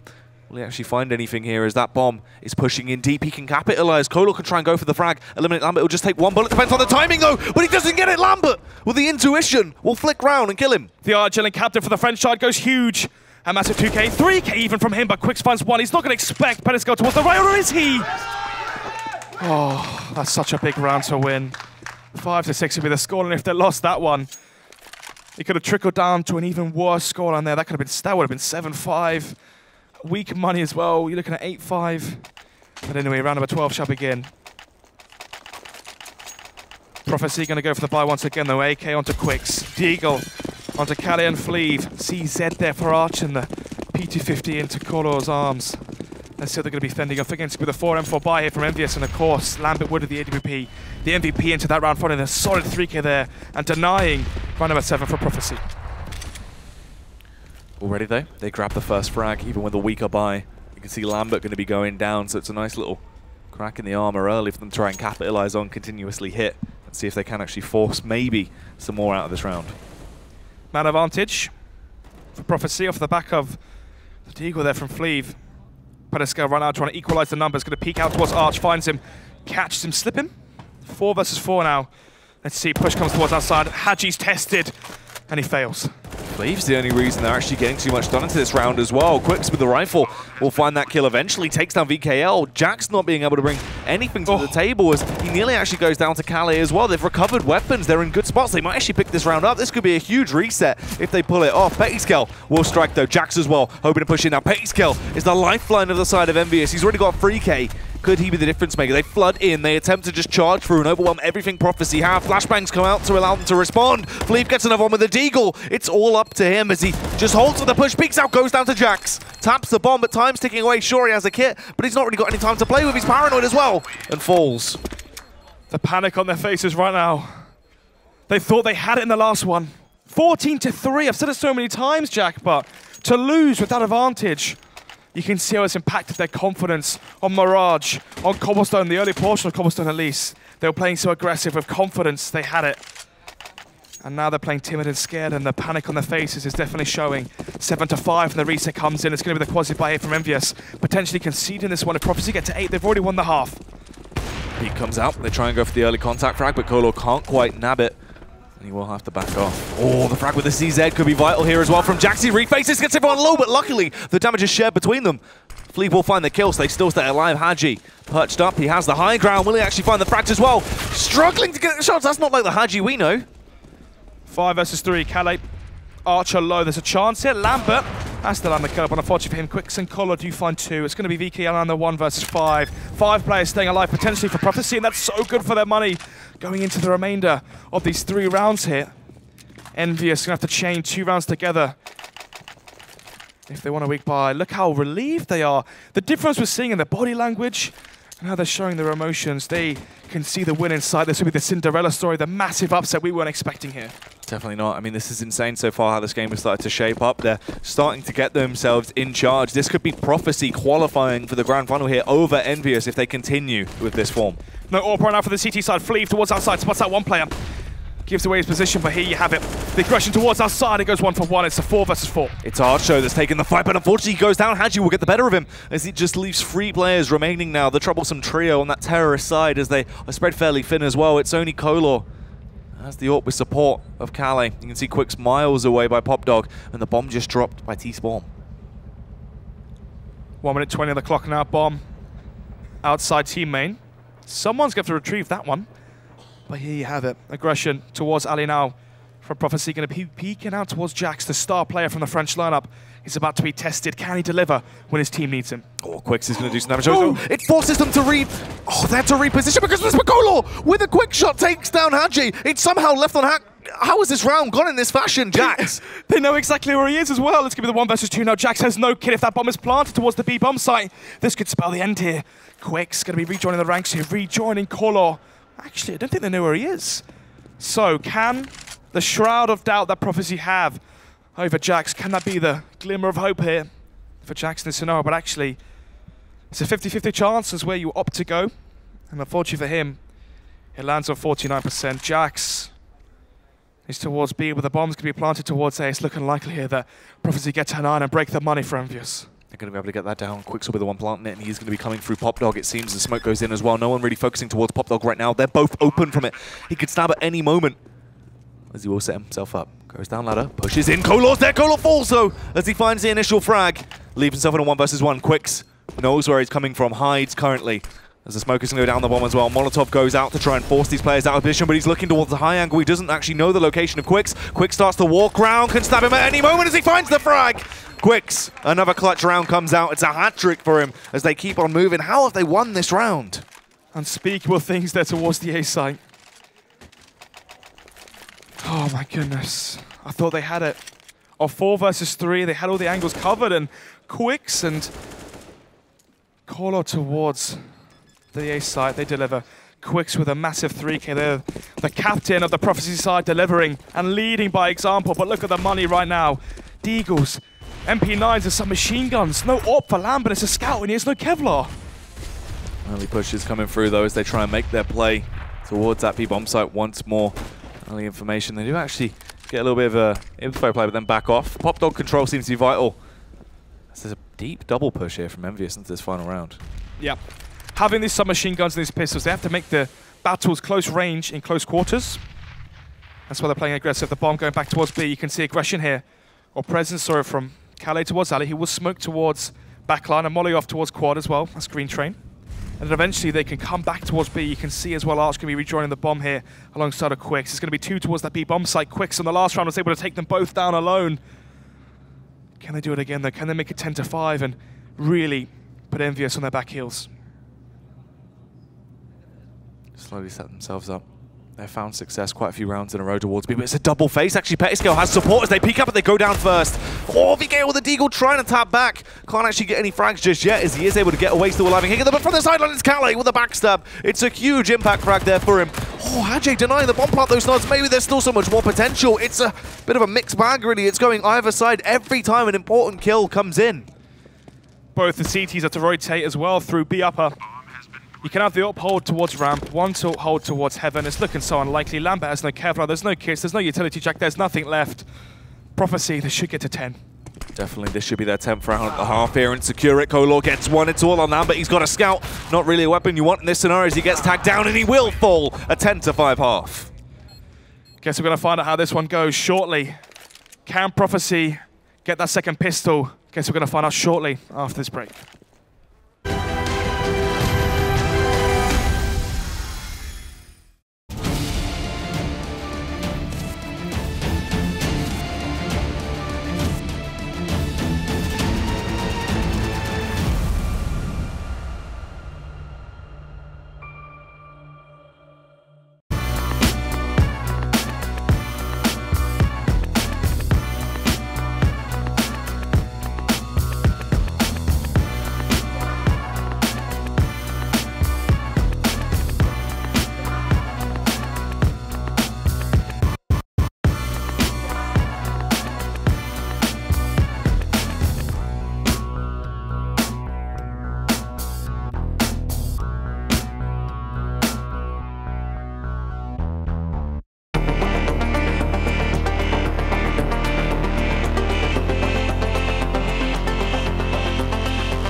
Everyone, welcome back. It has been a bit of a shake-up this time around. Prophecy are actually the ones in the lead.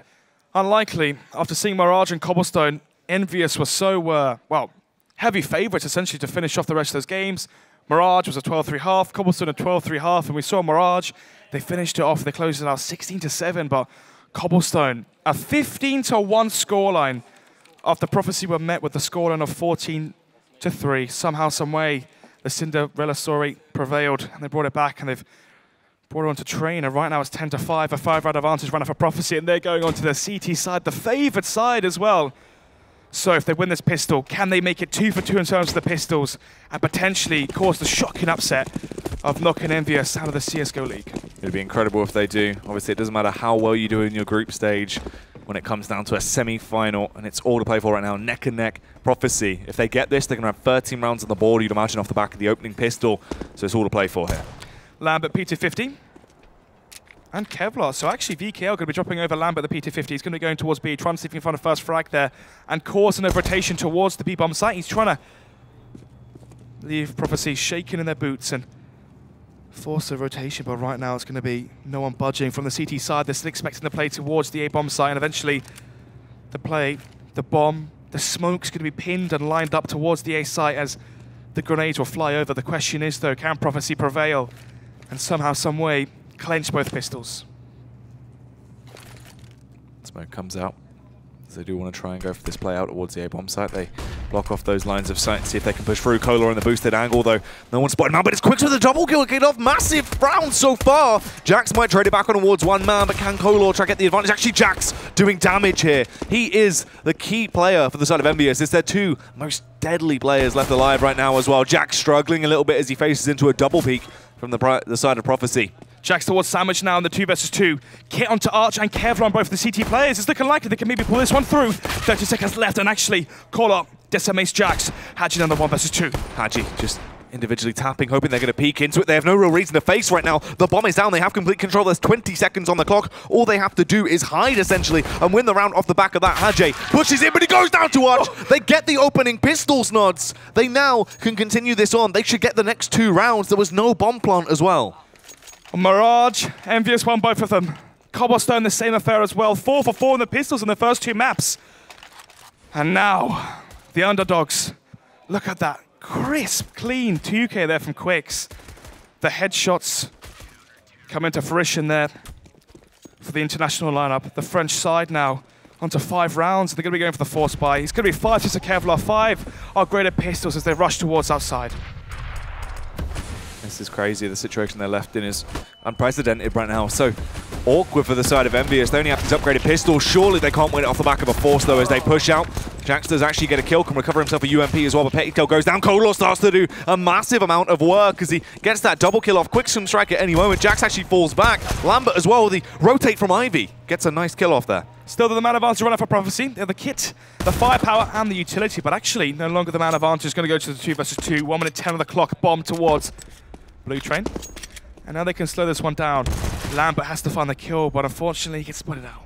Cleave is ready, but they're overextending. He dinks him down to 6 HP. It's all up to Jax. He's got armor. He sprints as fast as he can over towards the B-bomb site. And they hear him as well. Arch can come from behind and deny the plant here, as Jax will try and punch in the numbers. The bomb plant will be so crucial, and they will get $800 extra into the bank accounts. So that's extra utility, extra firepower potentially to the next round. And actually, it's winnable if he finds the kill into a Fleeve. If Fleeve falls here, he grabs himself not only that UMP, but also a good bit of map control. He tries to find the frag. He does take him down. It's a headshot. But the bomb diffuse is coming out. It's a 5-second defuse. Arch is going to get it just off the back of a cheeky play. And they still win the round. And it seems like he got the frag as well.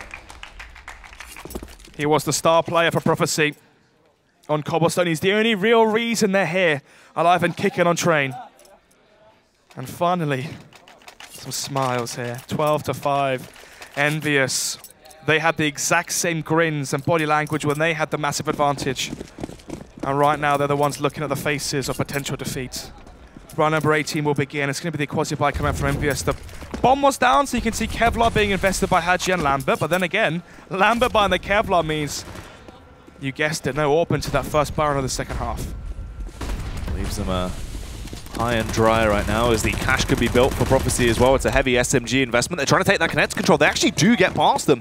They bypassed all of the CT defense, but Fleeve was ready as he takes the full front of the assault, finds those first few frags. They reposition back around now. The B-bomb site is overwhelmed. They're trying to get the plant, but it's just come down to Pettytail. He might get it and get the additional cash bonus, but surely he should be punished as they flood in one by one. Kolar will find that frag. 13-5 will be the scoreline now.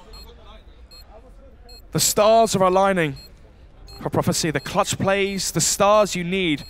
Kolar, Arch, the players that have to deliver for Prophecy when they see success. Right now, they're the ones stepping up. It's going to go 13-5 here. An 8-round advantage now for the CT side on Train. You would have never guessed this scenario would ever occur.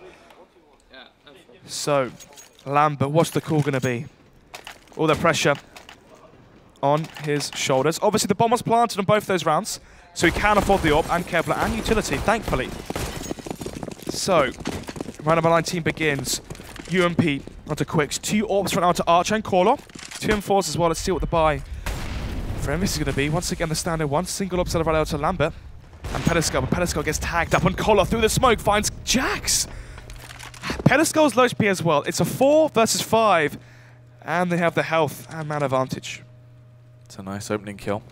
But he's going to try and stab as well, see if he can find that frag, but Arch spots him out, they take him down. They're dismantling Envyus. This is huge as well, so it's the first fall by. This is where Envyus needed to try and get loud and actually pick up these frags, but nothing is coming their way. Kale annihilates VKL. It's only Hadje and Lambert left. Hadje had a nice angle, will find the shot in the end, removes Kolor, can now just try and storm him through the backline. They don't actually seem too alerted of what's occurred over towards Ivy. The kill actually goes the way of Kale even then. Still finds the frag with the M4. Time's ticking away here. Lambert, his hand is forced into this round. He needs to attempt to achieve something. They're basically going to be left absolutely broken. Moving on to the next round. This is round number 14 now. Match point is basically given to him for free. Envyus won't have anything really to play with. Quicks was going for the knife there. Kolor shaking his head in disbelief. He can't believe they're 2 rounds away from punching their ticket to the finals. Round number 20 now.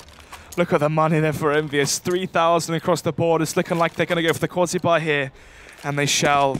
No AKs, no rifles, no AWPs. Light utility Kevlar and upgraded pistols. 2 CZs, 3 P250s. It's looking likely this goes to 15-5. They push their way out as fast as can be, though, as they storm out towards the A site. Hadji wants to make the play. He needs to make the play with a CZ. He's only on 17 HP, though, because the brute force that was transferred onto him. Kali should spot him out, struggles a little bit, but eventually connects the headshot and takes him down. Gonna keep on roaming through as well, trying to find more frags so they can close this down and grab match points so easily. As Envyus are struggling to do too much. Lambert gonna eventually claim 1 frag, but it's still a bit of silence towards the B bomb site though. This is where Fleet has to be key. They want to try and get that bomb down. They actually do take him. They can overwhelm him a bit. Arch with the flick removes VKL. He's perched up on a high angle as well, so he has clear vision over the site. Lambert lurking out towards the A side. Jax gets 1, gets traded out though. It's going to be the 2 versus 2. Arch towards default. Does he take the kill? The better skill has Kevlar, but no utility and a lack of firepower as well. And eventually gets swarmed. They know exactly where Lambert is, and there you have it. 15-5. 10 match points now for Prophecy, the international lineup. Somehow, some way, they're the ones facing potential victory. Arch has been such a key player in every round. Here, a 4K once again. Even when it's coming down to the mark, Arch just steps up. He's ripping his way for everyone. It's the crucial kills as well. You saw he's the one that turned it into the 4 versus 3. He's also the one that got the kill towards site. Arch is definitely the star player right now, the Ukrainian import onto Prophecy.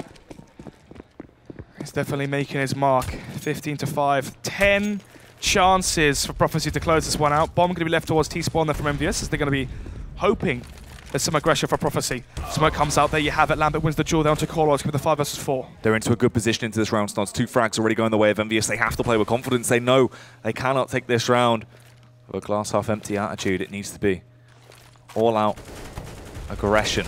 Really flex their muscles. They try and take that Ivy control ever so slightly. They are tiptoeing in, but the Molotov comes out, actually does divide them. But still, they have the man advantage. They do indeed. 1 minute 10 on the clock, the 2-man lead now for Envyus. 1 minute 10, so Envyus have time to work with to slow this one down if they want to. Prophecy going to be hedging their bets towards the A site. They're going to be leaving all of the CT defense towards A. No one towards the B bomb site, but right now it's a good call as the play is coming towards the A site itself. Oh, Quicks with the kill, takes down VKL. Going to try and get the second as well. Quicks actually does claim it, and it leaves them into a 2 versus 3. Maybe there's still potential. It's a double AWP setup though, but these scopes are incredibly effective on a map like Train. They're also playing from good angles, but the utility being thrown out from Envyus does actually block them off a little bit. Oh, poor read there. They think it's going to go towards the B site, but actually the bomb was just waiting and lurking towards Pop Dog. Kale now smoked off towards Connector. Timing could still work for them, though, Snods. As he backs off, he gets there in the nick of time. The bomb still hasn't gone down. He's going to spot out the first play. Takes down Jax as he connects the shot with the AWP. This gives them time to rotate back through. They know it's a commit towards A with the timing, but the only thing is it's a 2 versus 2 retake with AWPs. They have the kits, though. Molotov smoke flashbang onto Arch. Can they do this one? Can they secure 16 on the board and make their way into the finals? Will they be able to qualify for the finals? Oh, awkward timing, but Arch gets one! Arch leaves himself with a 1v2! He finds the kill! Arch, the man of the moment, the hero, the Prophecy needed! He got them into overtime, he got them to the 3rd map, and he wins it for them! They make it to the final over Team Envyus! Oh, whatever they've done that one, it's going to be a 2-1 lead as Prophecy somehow, someway take Train. The underdogs prevail. And there you have it, 16-5 as they were stomped on Mirage. Facing defeat on Cobblestone, but they brought it back. 15-1 in terms of the rounds to the latter portion of that second map. And there you have it, head in hands. They're not happy with how that one's gone. an insane shake-up there. There's no way they should have been the team that was walking their way through. Quick said it himself, he thought they had a 70-30 split of being able to take this one, but they step up massively. Arch was the hero they needed. They just ran their way through. Everyone came in big on that final map. A great display of teamwork, and they make it to the grand final. Cinderella story comes to fruition there, as they will make it to the finals. Guaranteed that top 2 spot, and Envyus favorites for the tournament. We saw the play in the first map and the second one. That's why they were looking likely to take the whole Elite Series. And there you have it. They lose 2-1 to Prophecy, as Prophecy make it back next Saturday in the finals. Yeah, Lambert absolutely crushed as well after that defeat there. Envyus just seeming like they've lost everything off the back of that. It didn't matter how they performed in group snods. It all came down to that, and Prophecy take the win. But let's take it away now as we head back on over to Tom. You, my boys. Jackie Snods, we have just witnessed something right there. Prophecy have defeated the favorites. We're going to have a break right now. This is huge. You need to come back because we need to work out how this just happened.